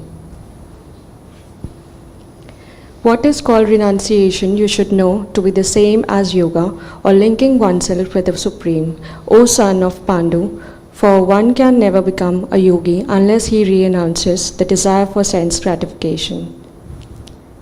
For one who is neophyte in the Eightfold Yoga system, work is said to be the means. And for the one who is already elevated in yoga, cessation of all material activities is said to be the means. A person is said to be elevated in yoga when, having renounced all material desires, he neither acts for sense gratification nor engages in intuitive activities. One must deliver himself with the help of his mind and not degrade himself. The mind is the friend of the conditioned soul and his enemy as well. For him who has conquered the mind is the best of friends, but for one who has failed to do so, his mind will remain the greatest enemy. For one who has conquered the mind, the supersoul is already reached, for he has attained tranquility. To such a man, happiness and distress, heat and cold, honor and dishonor are all the same. A person is said to be established in self-realization and is called a yogi or mystic when he is fully satisfied by virtue of acquired knowledge and realization. Such a person is situated in transcendence and is self-controlled. He sees everything, whether it is pebbles, stones, or gold, as the same. A person is considered still further advanced when he regards honest well-wishers, affectionate benefactors, the neutral mediators, the envious friends and enemies, the pious and the sinners, all with an equal mind. The transcendentalist should always engage his body, mind, and self in relationship with the Supreme. He should live alone in a secluded place and should always carefully control his mind. He should be free from desires and feelings of possessiveness. To practice yoga, one should go to a secluded place and should lay kush grass on the ground and then cover it with the deer skin and a soft cloth. The seat should be neither too high nor too low and should be situated in a sacred place. The yogi should then sit on it very firmly and practice yoga to purify the heart by controlling his mind, senses, and activities and fixing the mind on one point. One should hold one's body, neck, and head erect in a straight line and stare steadily at the tip of the nose. Thus, with an unagitated, subdued mind, devoid of fear, completely free from sex life, one should meditate upon me within the heart and make me the ultimate goal of life. Thus, practicing constant control of the body, mind, and activities, the mystic transcendentalist, his mind regulated, attains to the kingdom of God or the abode of Krishna by cessation of material existence. There is no possibility of one's becoming a yogi, O Arjuna, if one eats too much or eats too little, sleeps too much or does not sleep enough. He who is regulated in his habits of eating, sleeping, recreation, and work can mitigate all material pains by practicing the yoga system. When the yogi, by practice of yoga, disciplines his mental activities and becomes situated in transcendence, devoid of all material desires, he is said to be well established in yoga. As a lamp in a windless place does not waver, so the transcendentalist, whose mind is controlled, remains always steady in his meditation on the transcendent self. In the stage of perfection called trance or samadhi, one's mind is completely restrained from material mental activities by practice of yoga. This perfection is characterized by one's ability to see the self by the pure mind and to relish and rejoice in the self. In that joy state, one is situated in boundless transcendental happiness, realized through transcendental senses. Established thus, one never departs from the truth, and upon gaining this, he thinks there is no greater gain. Being situated in such a position, one is never shaken, even in the midst of greatest difficulty. This indeed is actual freedom from all the miseries arising from the material contact. One should engage oneself in the practice of yoga with determination and faith and not be deviated from the path. One should abandon, without exception, all material desires born of mental speculation and thus control all the senses on all sides by the mind. Gradually, step by step, one should become situated in trance by means of intelligence sustained by full conviction, and thus the mind should be fixed on the self alone and should think of nothing else. From wherever the mind wanders due to its flickering and unsteady nature, one must certainly withdraw it and bring it back under the control of the self. The yogi, whose mind is fixed on me, verily attains the highest perfection of transcendental happiness. He is beyond the mode of passion, he realizes his qualitative identity with the Supreme, and thus he is freed from all reactions to past deeds. Thus the self-controlled yogi, constantly engaged in yoga practice, becomes free from all material contamination and achieves the highest stage of perfect happiness in transcendental loving service to the Lord. A true yogi observes me in all beings and also sees very being in me. Indeed, the self-realized person sees me, the same Supreme Lord, everywhere. For one who sees me everywhere and sees everything in me, I am never lost, nor is he ever lost to me. Such a yogi who engages in the worshipful service of the Supersoul, knowing that I and the Supersoul are one, remains always in me in all circumstances.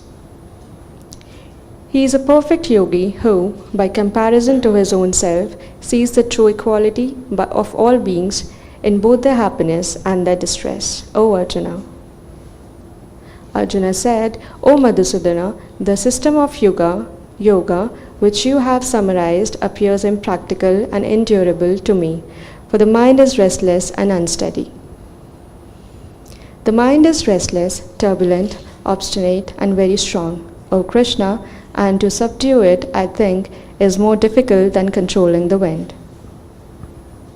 Lord Krishna said, O mighty armed son of Kunti, it is undoubtedly very difficult to curb the restless mind, but it is possible by suitable practice and by detachment. For one whose mind is unbridled, self-realization is difficult work, but he whose mind is controlled and who strives by appropriate means is assured of success. That is my opinion. Arjuna said, O Krishna, what is the destination of the unsuccessful transcendentalist who is in the beginning takes to the process of self-realization with faith, but who later desists due to the worldly mindedness and thus does not attain perfection and mysticism?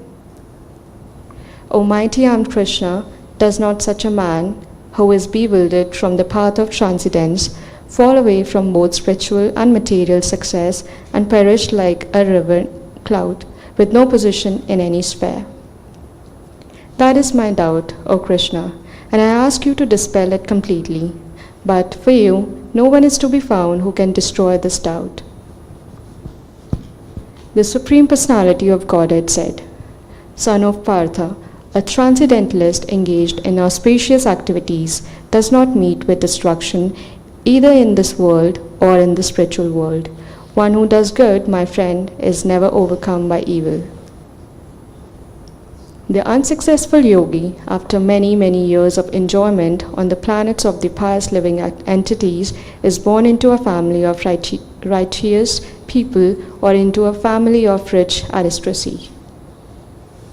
Or, if unsuccessful after long practice of yoga, he takes his birth in a family of transcendentalists who are surely great in wisdom. Certainly, such a birth is rare in this world. On taking such a birth, he revives the divine consciousness of his previous life, and he again tries to make further progress in order to achieve complete success, O son of Kuru. By virtue of the divine consciousness of his previous life, he automatically becomes attracted to the yogic principles, even without seeking them. Such an inquisitive transcendentalist stands always above the ritualistic principles of the scriptures. And when the yogi engages himself with sincere endeavor in making further progress, being washed of all contaminations, then ultimately achieving perfections after many, many births of practice, he attains the supreme goal. A yogi is greater than the ascetic, greater than the empiricist, and greater than the fruitive worker. Therefore, O Arjuna, in all circumstances be a yogi.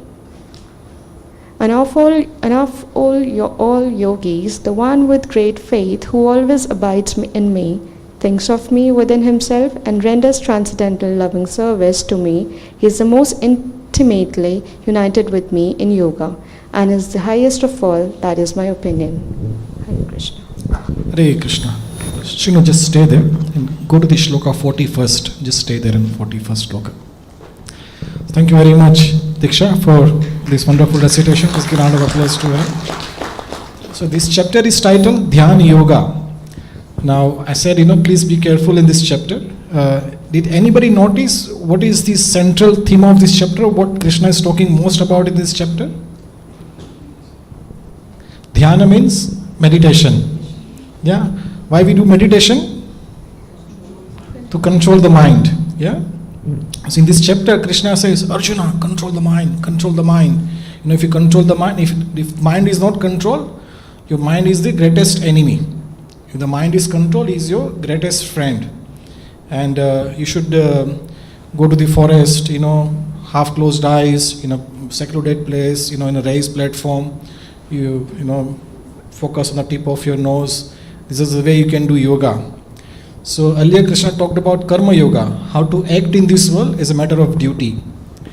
Then he talked about how to act as a matter of devotion to the Lord. Here he talks about dhyana yoga, how to act in yoga, in Ashtanga yoga, giving up all your activities and just focusing, controlling your mind. When Arjuna, when he asked this question, when Krishna, when he narrated this mind control, did anybody notice what did Arjuna say? He says, very difficult. Krishna says, no, very difficult. He says, mind is very turbulent, restless, impudent. There is a fourth thing, it is there somewhere. So, very, very difficult words to remember, but if you want to leave an analogy, okay, I'll give you one analogy. Mind is like a monkey. A monkey is restless. Have you seen monkeys doing om? He's always running here and there. Mind is like a monkey. What if this monkey is drunkard? He has consumed the alcohol. What happens to that monkey? He creates more mischief. Mind is restless anyway. Monkey is restless. That monkey has consumed the alcohol. And then this monkey is bitten by a scorpion. He's in great pain.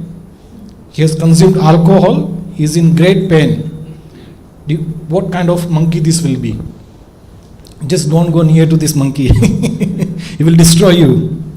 And it doesn't stop there. This monkey is haunted by a ghost. So we all remember now? How is our mind like? Our mind is like a monkey who is intoxicated, who is bitten by a scorpion, too much in pain, and is haunted by a ghost. And Krishna says, control this mind. All the best. Who wants to control the mind? Raise your hand. So Arjuna says, Krishna, forget it. I cannot control the mind. He says, mind is so restless. Arjuna said, it is easy to control the wind. I can control the wind, but it's difficult to control the mind. Anybody has ever controlled the wind? Never. Any army, any yogi, nobody has ever controlled the wind. Arjuna says, even if somebody has power to control the wind, but he cannot control his mind. Then Krishna says, yes, Arjuna, I agree with you. That mind is very difficult to control. But then he says, abhyasena, by practice you can do it. And then Krishna gives some more instruction. And then Arjuna, he asks a very important question which will be very happy to hear what question he asked. He said, Krishna, you told me to become a devotee, become a yogi. Now what if I become a devotee and if I'm not able to control my mind, or if I'm not able to do my bhakti properly, and if I die, what happens to me? So many of you from Indian background, you start your devotion, and devotion, you're not able to continue devotion, you die, without being properly purified. So you might think, I wasted my life. In Hindi, there is one saying, Dhobi ka kutta, na ghar ka, na ghat ka. You have become a bhakta, you have not earned a lot of money, and you died, without much achievement to show in your life. So if I become unsuccessful by becoming a devotee, what happens to that person? So this shloka 41, Diksha, do you want to read this shloka 41 again? So once again, what is Arjuna's question? What if somebody is unsuccessful in their devotional life? What happens to that person? Yeah, so this is what Krishna's answer is.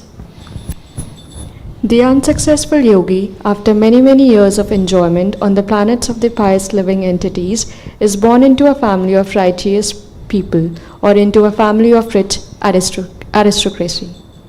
Next, please. Or, if unsuccessful after long practice of yoga, he takes his birth in a family of transcendentalists who are surely great in wisdom. Certainly, such a birth is rare in this world. Next, please.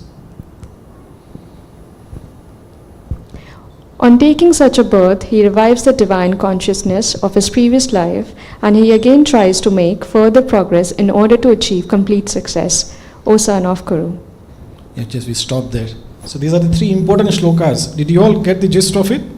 So even if you are unsuccessful, what happens to you? So Krishna says, first of all, you won't be the loser. You will go to the heavenly planets and you will enjoy for many years. Yeah, हम really स्वर्गवासी बन जाएंगे. We'll go to the heaven.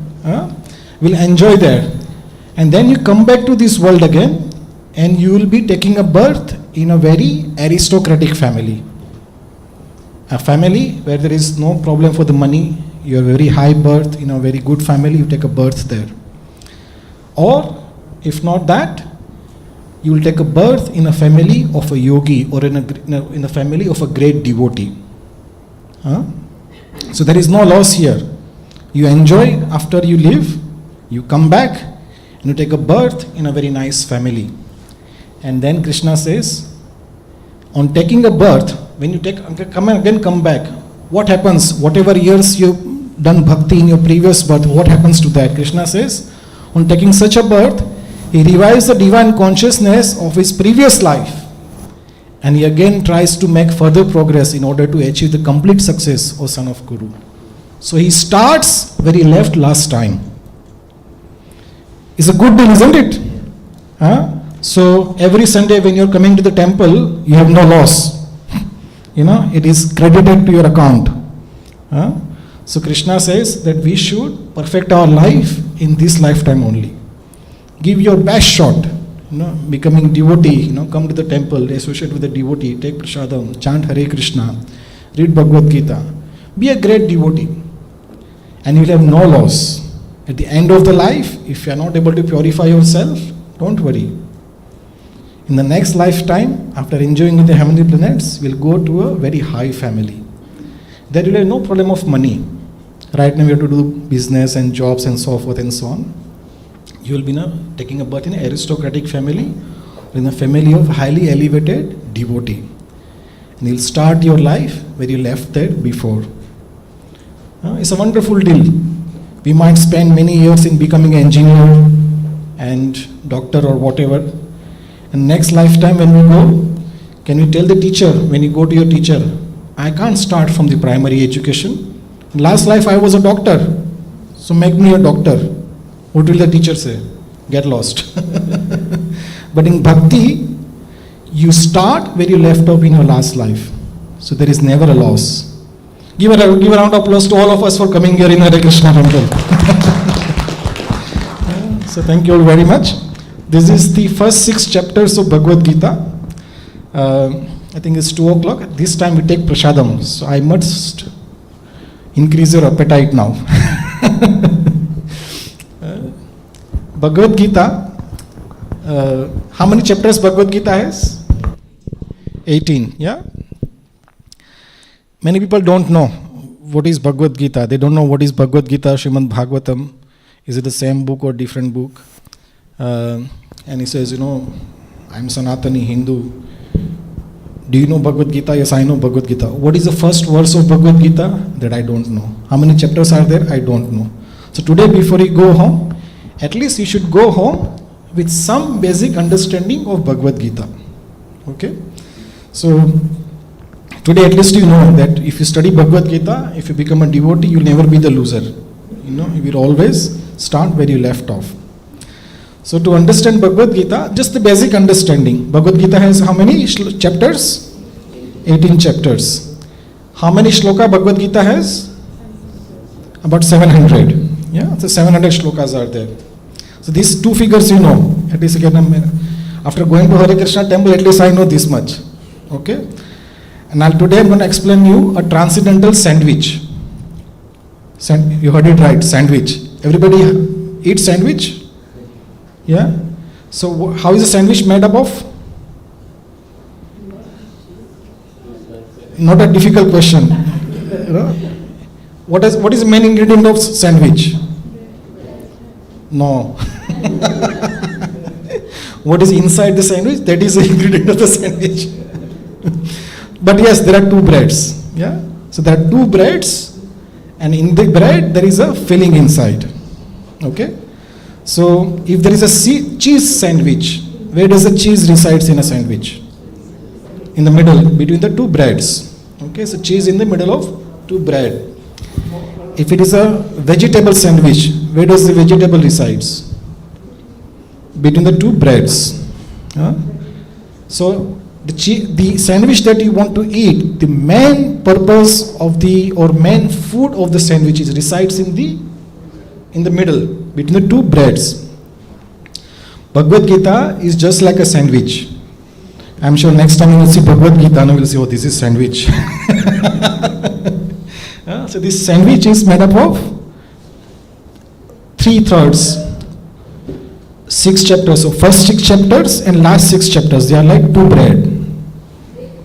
And in the middle 6th chapter, it is where the actual filling, the real substance of Bhagavad Gita is in the middle 6 chapters. So the first 6 chapters, Krishna talked about, Karma Yoga, Jnana Yoga, control the mind. Now Krishna is going to talk about the Bhakti Yoga, the devotion. Now this is the actual subject matter of Bhagavad Gita. Bhakti Yoga, how to do devotion to the God. Now this is described in the middle 6 chapters. Okay? So now we are entering into the real substance, the actual, the crux of the actual protein of the Bhagavad Gita. So I request all of you to now very, very be attentive. In a few minutes, when the offering is over, we'll announce something about prasadam. But I hope with the analogy of sandwich, your appetite is higher now. So we'll take prasadam sometimes later. Chitra, Arjuna is going to recite this same chapter. Sanskrit? Yes, please, Sanskrit.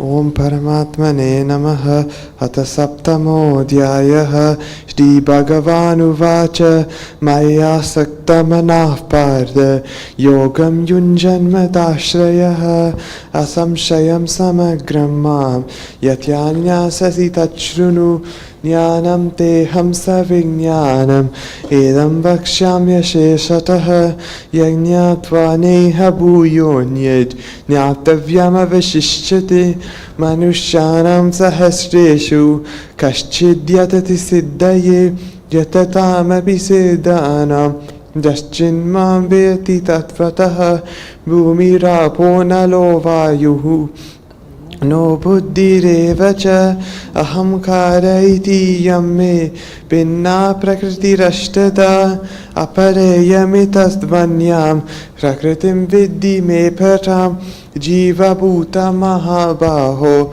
yayedam daryate jagat etad yonini bhutani सर्वानीत्युपधारय अहं कृष्णस्य जगदः प्रभवः प्रलयस्तथा मत्तः परतरं नान्यत् किञ्चिदस्ति धनञ्जय मयि सर्वमिदं प्रोक्तं सूत्रे मणिगणा इव सोऽहमप्सुखं तेय प्रभास्मि शशिसूर्ययोः प्रणवः सर्ववेदेषु शब्दके पौरुषं नृषु पुण्यो गन्धः पृथिव्यां च तेजश्चास्मि विभावसौ जीवनं सर्वभूतेषु तपश्चास्मि तपस्विषु बीजं मां सर्वभूतानां विद्धि पार्थ सनातनं बुद्धिर्बुद्धिमतामस्मि तेजस्तेजस्विनामहं बलं बलवतामस्मि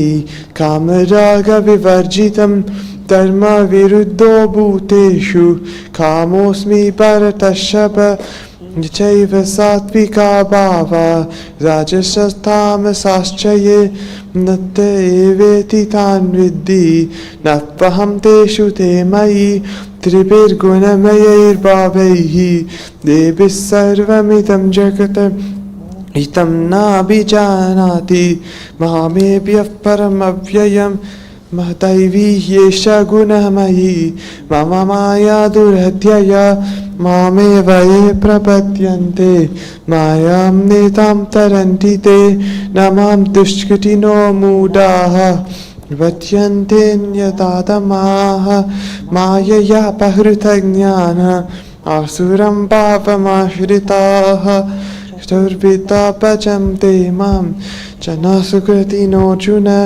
हार्तो जिज्ञासुरताति मन्ये च भरतर्षभ तेषां ज्ञानी नित्ययुक्त एकभक्तिर्विशिष्यते प्रियो हि ज्ञानिनोऽध्यर्थम् हंस च मम प्रियः उदारः सर्व एवैते ज्ञानीत्वात्मैव मे मतम् अस्ति तस्य हि युक्तात्मा मामेवानुत्तमां गतिं बहूनां जन्मनामन्ते ज्ञानवान् मां प्रपद्यते वासुदेव सर्वमिति समहात्मा सुदुर्लभः कामैस्तैस्ते हृदयज्ञानाः यन्तेऽन्यदेवताः तं तं नियममास्ताय प्रकृत्या नियता स्वयं यो यो यां यां तनुं भक्तः तत्तयाचितुमिच्छति तस्य तस्याचलां श्रद्धां तां निर्विदितां यहं सतया श्रद्धया युक्तः तस्याराधनमीहते दपते च ततः कामान् मयैव विहितान् हिताम् अन्तवत्तु पदं तेषां तद्भवत्यल्पमेधसां देवां देवयजो यान्ति मद्भक्ता यान्ति मामपि अव्यक्तं व्यक्तिमापन्नं मन्यन्ते माम बुद्धयः परं भावमजानन्तः ममाव्यये मनुत्तमं नाहं प्रकाशः सर्वस्य योगमाया समावृतः मूढोऽयं नाभिजानाति लोको मामजमव्ययं वेदाहं समतीतानि वर्तमानानि चार्जुन भविष्यानि च भूतानि मम तु वेद न कश्चन द्वेषसमुत्थेन द्वन्द्वमोहेन भारत सर्वभूतानि सम्मोहं सर्गे यान्ति परन्तप तेषां त्वन्तगतं पापं ज्ञानानां पुण्यकर्मणां ते द्वन्द्वमोहनिर्मुक्ता भजन्ते मां धृतव्रताः जरां नरनमोक्षाय मामाश्रित्य यतन्ति ये ब्रह्म तद्विदुकृत्स्नम् अध्यात्मं कर्म चाकिलं साधिभूतादिदैवं मां साधियज्ञं च ये विदुः प्रयाणकालेऽपि च मां ते विदुर्युक्तचेतसः ॐ तत्सत् इति श्रीमद्भगवद्गीतासु उपनिषत्सु ब्रह्मविद्यायां योगशास्त्रे श्रीकृष्णार्जुनसंवादे ज्ञानविज्ञानयोगो नाम सप्तमोऽध्यायः। Hare Krishna. Give a big round of applause to Arjun. His name is Arjun. The devotee who sang this shloka, his name himself is Arjun. So thank you very much, Arjun, for the beautiful recitation of this Bhagavad Gita. So 7th chapter, this is titled The Knowledge of the Absolute. So as we said earlier, the Krishna, the Bhakti or the Bhakti Yoga is the main content of these 6 chapters. So when you do Bhakti to Yoga, so Bhakti to Krishna, so we should know who is Krishna first. If you are worshipping Krishna, who is Krishna? So Krishna says many things in this chapter, but we won't be able to remember everything. But there is one particular verse where Krishna says, Rasam apsu konteya, I am the taste in the water. Anybody has ever tasted water? Anybody has ever tasted water ever drank water? Everyone, yeah? It's not a difficult question. Is there any substitute to water? If you are thirsty, if I give you milk or if I give you pizza, will you be satisfied? No. You can only be satisfied with water. What is so special about water? Because Krishna says, I am the taste in the water. So next time when you drink the water, there's a taste in the water. You all remember taste? If you want, you can practice now. There is some water there. You can drink. And Krishna says, I am the taste in the water. Prabhashmi sasi suryayo. I am the effulgence of sun and the moon. So to remember Krishna, to know Krishna, is very easy. So you can of course, you come to the temple, take darshan of Krishna. But just by simple activities of drinking water, you can remember Krishna. So just by drinking the water, you can remember Krishna. I am the taste in the water. Rasam apsu konteya. So Krishna says many things about himself. The title of the chapter is The Knowledge of the Absolute. And now we are moving to the 8th chapter. Now we know the Krishna, how we attain the Krishna, attaining the Supreme. So now we'll invite Agras Radharani Ratiprada Mataji. She'll be now reciting the 8th chapter for us.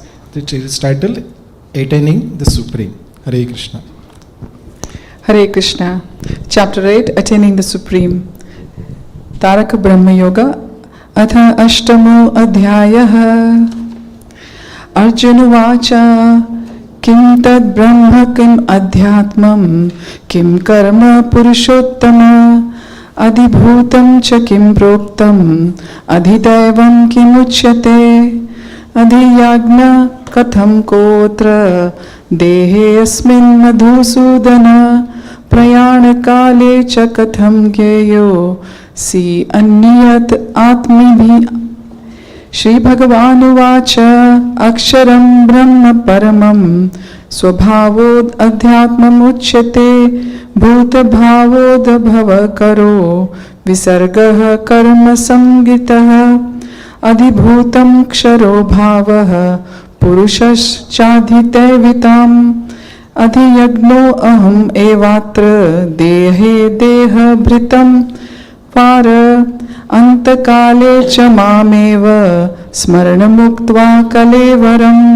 Yah prayati samadbhavam. Yati nastya atra samshayah. Yam yam vapi smaran bhavam. Tyajate ante kalevaram. Tam tam eveti kaunteya. Sada tad bhava bhavitah. Tasmat sarveshu kaleshu. Mam anusmara yudhya cha. Mayyarpita mano buddhir. Mame vashyasi asamshayah. Abhyasa yoga yuktena. Chetasa yoga yuktena. Chetasa nanya-gamina. Paramam purusham divyayam. Yati parthanuchintayan. Kavim purana nushasitara manoraniyayam smaradeha. Sarvasya dhataram chintya rupam aditya varanam tamasparastat. Prayanakale manasa chalena bhaktya yoga balena chaiva. भ्रुवोर्मध्ये प्राणमावेश्य सम्यक् स तं परं पुरुषमुपैति दिव्यम् यदक्षरं वेदविदो वदन्ति विशन्ति यद्यतयो वीतरागः यदिच्छन्तो ब्रह्मचर्यं चरन्ति तत्ते पदं संग्रहेण प्रवक्ष्ये सर्वद्वाराणि संयम्य मनोरिद्धि निरुध्य च मूर्धन्ये आत्मानः प्रणामम् आस्थितो योगधारणाम् ओम नित्य एकाक्षरं ब्रह्म व्याहरण मामनुस्मरन् यः प्रयाति त्यजन् देहं स याति परमां गतिम् अनन्यचेताः सततं यो मां स्मरति नित्यशः तस्याहं सुलभ पार्थ नित्ययुक्तस्य योगिनः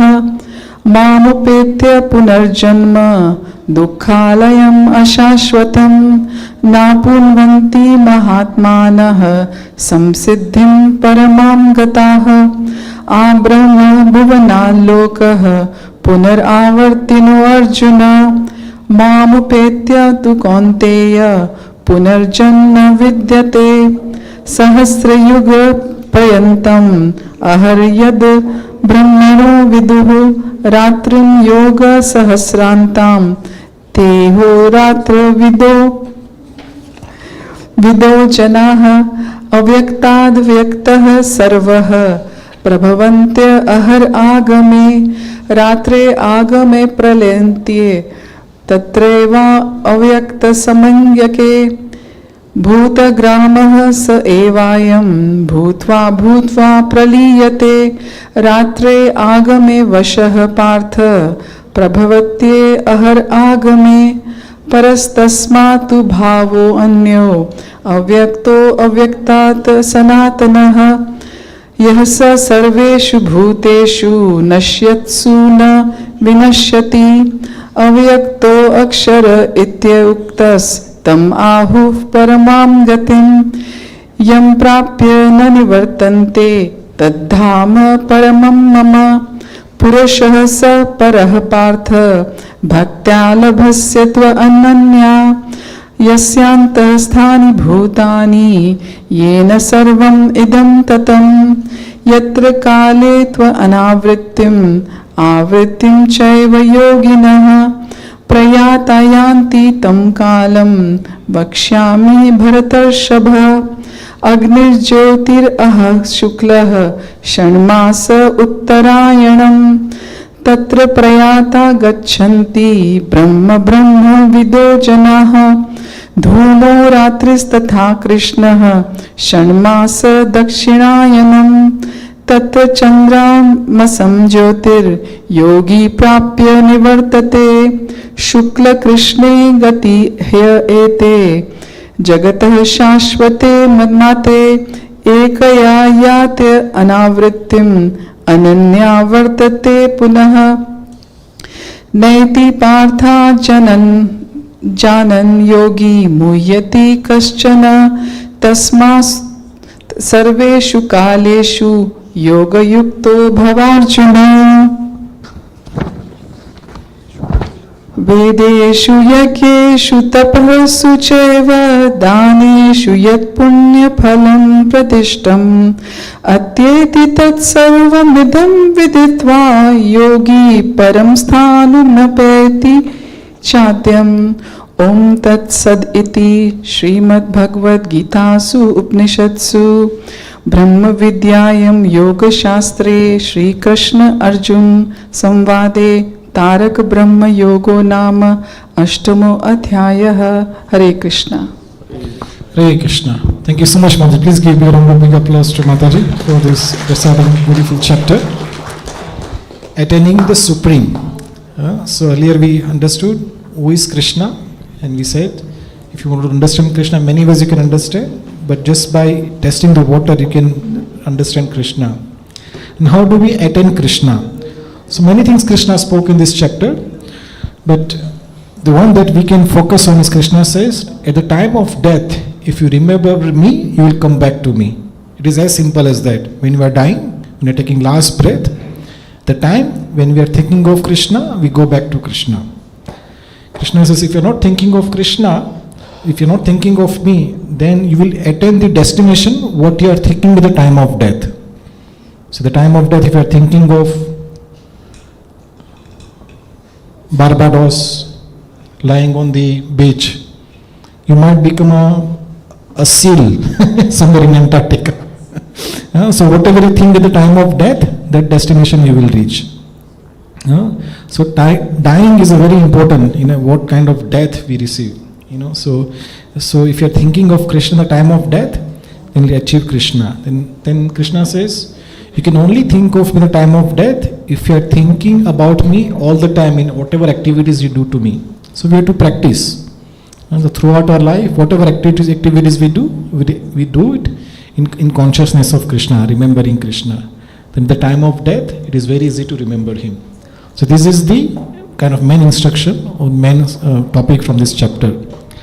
Now we go to the most important chapter of this Bhagavad Gita. It is titled the most confidential knowledge. Now this is the middle of Bhagavad Gita. We talked about the sandwich. So in the middle there is the main content. Even in the main content there is the more inner content. When we have a big diamond in our house, where do we keep in the diamond? In the front yard? Everybody can see. You keep it where it is the most inaccessible, the most inner part of the house. There you keep the most precious thing of your house. So as we said, this chapter is all about bhakti, devotional service. So the knowledge about the devotion, it is there in this 9th chapter. It is called the most confidential knowledge. So I'll now request our Ajay Gauraraya Prabhu to now recite this 9th chapter. Okay. Over to you, Prabhu. There is a devotee who wants to leave, Rohiji, but there is a blue Audi car is blocking their car. Yeah. Okay. Is it taken prasadam? Those who want to leave? I don't know. I'll go and check. Yeah, it's good. राजघोय योग अथ ब्रह्म अध्यायः श्री भगवान watch इदं तु ते घोयतमं प्रवक्ष्यामि अनसूयवे ज्ञानं विज्ञान सहितं यज्ञात्वा मोक्षसे शुभत् राजविद्या राजाघोयं पवित्रम् इदम् उत्तमं प्रत्यक्षावगमं धर्म्यं सुसुखं कर्तुम् अव्ययम् अक्षराधनः पुरुषः धर्मस्य परन्तप अप्राप्य मां निवर्तन्ते मृत्यु संसार वर्तमनि मया ततम् इदं सर्वं जगदव्यक्तमूर्तिना मत्स्थानि सर्वभूतानि न चाहं तेषु अवस्थितः न च मत्स्थानि भूतानि पश्य मे योगम् ऐश्वरम् भूतभृन्न च भूतस्थो ममात्मा भूतभवानः यथाकाशस्थितो नित्यं वायुः सर्वत्र गौर्महान् तथा सर्वाणि भूतानि मत्स्थानीत्युपाधाराय सर्वभूतानि कौन्तेय प्रकृतिं यान्ति मामिकाम् कल्पकुशाये पुनस्थानि कल्पदा विसृजाम्यहम् प्रकृतिं स्वाम् अवस्तभ्य विसृजामि पुनः पुनः भूतग्रामम् इमं कृत्स्नम् अवश्यं प्रकृतिर्वशात् न च मां तानि कर्माणि निबध्नाति धनञ्जय उदासीना वद आसनम् असक्तं तेषु कर्मासु मया दक्षेण प्रकृतिः सूयते सा चराचरम् हेतुननेन कौन्तेय जगद्विपरिवर्तते अवचनान्ति मां मूढ मनुष्यं तनुम् आश्रितं परं भावम् अजनन्तो मम भूतमहेश्वरम् मोघाशमोघो कर्माणो मोघो ज्ञानविचेतसः रक्षासिम् आसुरीं चैव प्रकृति मोहिनीं श्रुतः महात्मनस्तु मां पार्थ दैवीं प्रकृतिम् अश्रितः भजन् जनन्य मनसो ज्ञात्वा भूतादिम् अव्ययम् सततं कीर्तयन्तो मां यतन्तश्च दृढावतः नमस्यन्तश्च मां भक्त्या नित्ययुक्ता उपासते ज्ञानयज्ञेन चप्याने यजन्तो माम् उपासते एकत्वेन पृथक्त्वेन बहुधा विश्वतो बमुखम् अहं क्रतुरहं यज्ञः स्वदहम् अहम् औषधम् मन्त्रोऽहम् अहम् एवजम् अहम् अग्निरहम् हूतम् पिताहम् अस्य जगतो माता दाता पितामह वेद्यं पवित्रम् ओंकार ऋक्साम यजुरेव च गतिर्भारत प्रभुः साक्षी निवासः शरणं सुहृत् प्रभाव प्रलयस्थानं निधानं बीजम् अव्ययम् तपम्यहम् अहं वर्षं निग्रहं युत्सिर्झवि च अमृतं चैव मृत्युश्च सदसच्चाहम् अर्जुन त्रिविद्या मां सोमापः भूतपाप यज्ञैरिष्ट्वा स्वर्गतिं प्रतार्यन्ते ते पुण्यमसाद्य सुरेन्द्रलोकम् अश्नान्ति दिव्यान् दिवि देवभोगान् ते तं भुक्त्वा स्वर्गलोकं विशालं किशने पुण्ये मर्त्यलोकं विशन्ति एवं त्रयी धर्मम् अनुप्रपन्न गतागतं काम लभन्ते अनन्यश्चिन्तयन्तो मां ये जनाः परिपासते तेषां मिथ्याभियुक्तानां योगक्षेमं वहाम्यहम् यपि अन्यदेवता भक्ता यजन्ते श्रद्धा यद्वितः तेऽपि माम् एव कौन्तेय यजन्ति विधिपूर्वकम् अहं हि सर्वयज्ञानां भोक्ता च प्रभुरेव च न तु माम् अभिजानन्ति तत्त्वेनातश्रवन्ति ते यान्ति देवा वृत्तदेवान् पृथ्वीं यान्ति पितर्वतः भूतानि यान्ति भूतेज यान्ति मद्यजिनापि माम् पत्रं पुष्पं फलं तोयं यो मे भक्त्या प्रयच्छति तत् अहं भक्त्युपारितम् अश्नामि प्रयतात्मनः यत् करोषि यदश्नासि यज्जहोषि दधासि यत् यत्तप्यासि कौन्तेय तत्कुरुष्व मद अर्पणम् शुभाशुभ फलेरेवं मोक्षासे कर्म बन्धने हि संन्यास योग युक्तात्मा विमुक्त माम उपशिषि समो अहम सर्वभूतेषु न मे द्वेषो अस्ति न प्रियः ये भजन्ति तु मां भक्त्या मयि ते तेषु चप्यहम् अपि चेत्सु दुराचरो भजते माम् अनन्यभाक् सदुर एव सा मंतव्य सम्यक् व्यवस्थितो हि सः क्षिप्रं भवति धर्मात्मा शश्वात् शान्तिं निगच्छति कौन्तेय प्रजिजान्हि न मे भक्तः प्रणश्यति मां हि पार्थ वपाश्रित्य ये अपि स्युः पपा योनयः स्त्रियो वैश्यस्तथा शूद्रस् ते अपि यान्ति परां गतिम् किं पुनर्भ्रमणः पुण्य भक्तराजर्षायस्तथा अनित्यम् असुखं लोकम्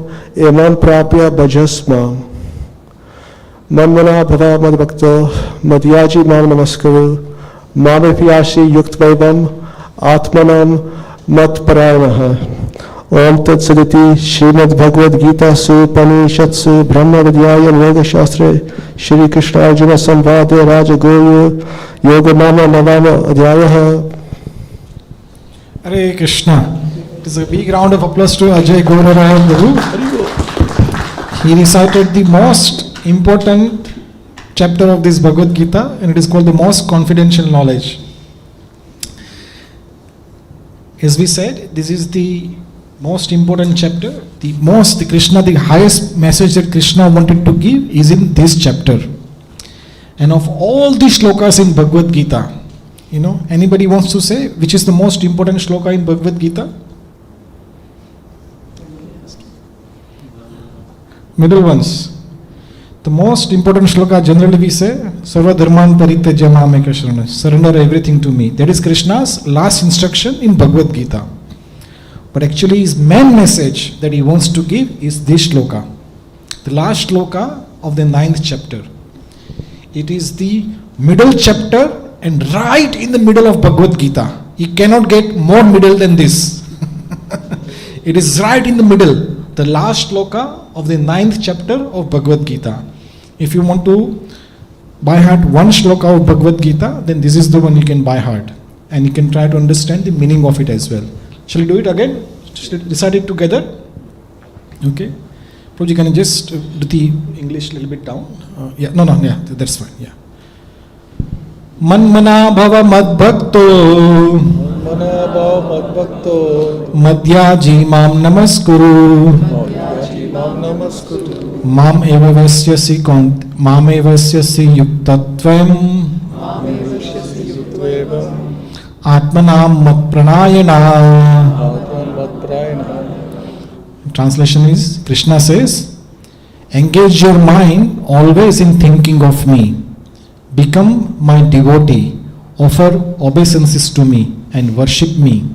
Being completely absorbed in me, surely you will come to me. This is what Krishna's message in Bhagavad Gita is. Always think of me. Become my devotee, offer obeisances to me and worship me. Being completely absorbed in me, surely you will come to me. This is what Krishna's promise is. If you do this, I'm going to take you back. This is Krishna's promise. Then one might ask, Krishna is not a reliable person. Many times he broke his promise. How many? He is known to break his promise. So Krishna, he told, I'm coming day after tomorrow. He never came. So, Prabhuji, if you can just go a bit up, there is one shloka, Krishna's, Kaunteya pratijani name bhakta pranashyati.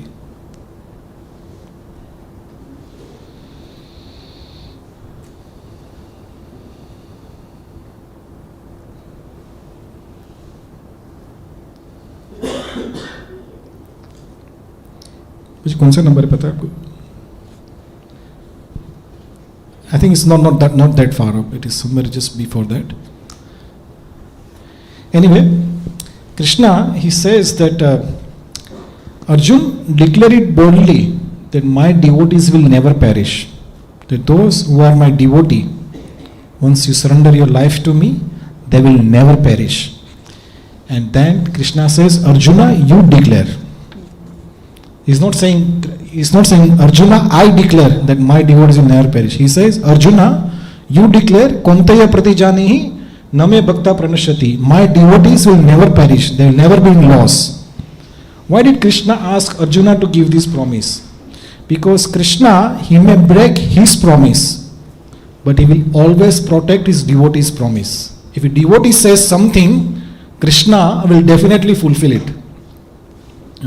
If devotee has given some promise, then Krishna will do whatever, anything in this world, he will do it. In Mahabharata, there's a pastime where Bhishmadev, he had taken a vow that I will make sure Krishna will fight in the war. And Krishna took a vow that I will not fight in the war. So there are two contradicting pratigyas, contradicting vows are there.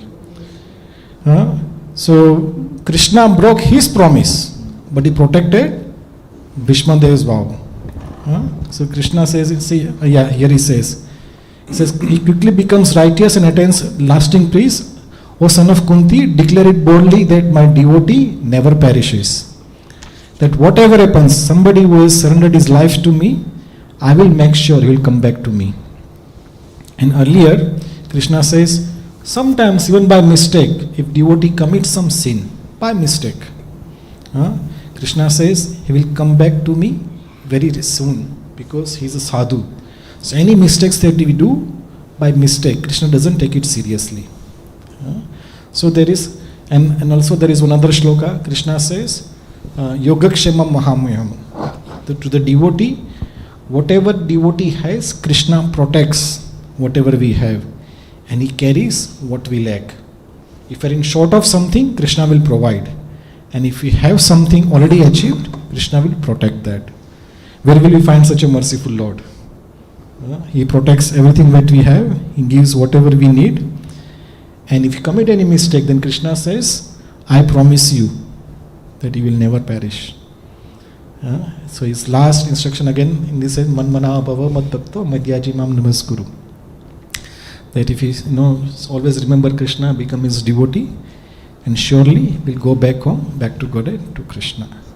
So this is the halfway of Bhagavad Gita that we achieved, we completed today. Now at this time, we generally take prasadam at 2 o'clock. We are a bit late today, so we do not want to hold you back. So now today's arrangement is that now we'll go upstairs in the kitchen and finish the prasadam in 20 minutes. Yeah, the fastest you have ever eaten in your life. So let's go upstairs, take prasadam, and come back here. So now we are right in the middle of the Bhagavad Gita. Our sandwich is not complete. Please remember, you have to finish the sandwich. So sandwich is being prepared. We are halfway through. The next 3 chapters are also very important. And then the following 6 chapters, they are beautiful chapters. Krishna talks about some practical tips of how to live a life. So please come back after the taking prasadam, and we'll resume the 10th chapter once we come back. Hare Krishna. So I request all of you to please take prasadam as fast as you can. Hare Krishna.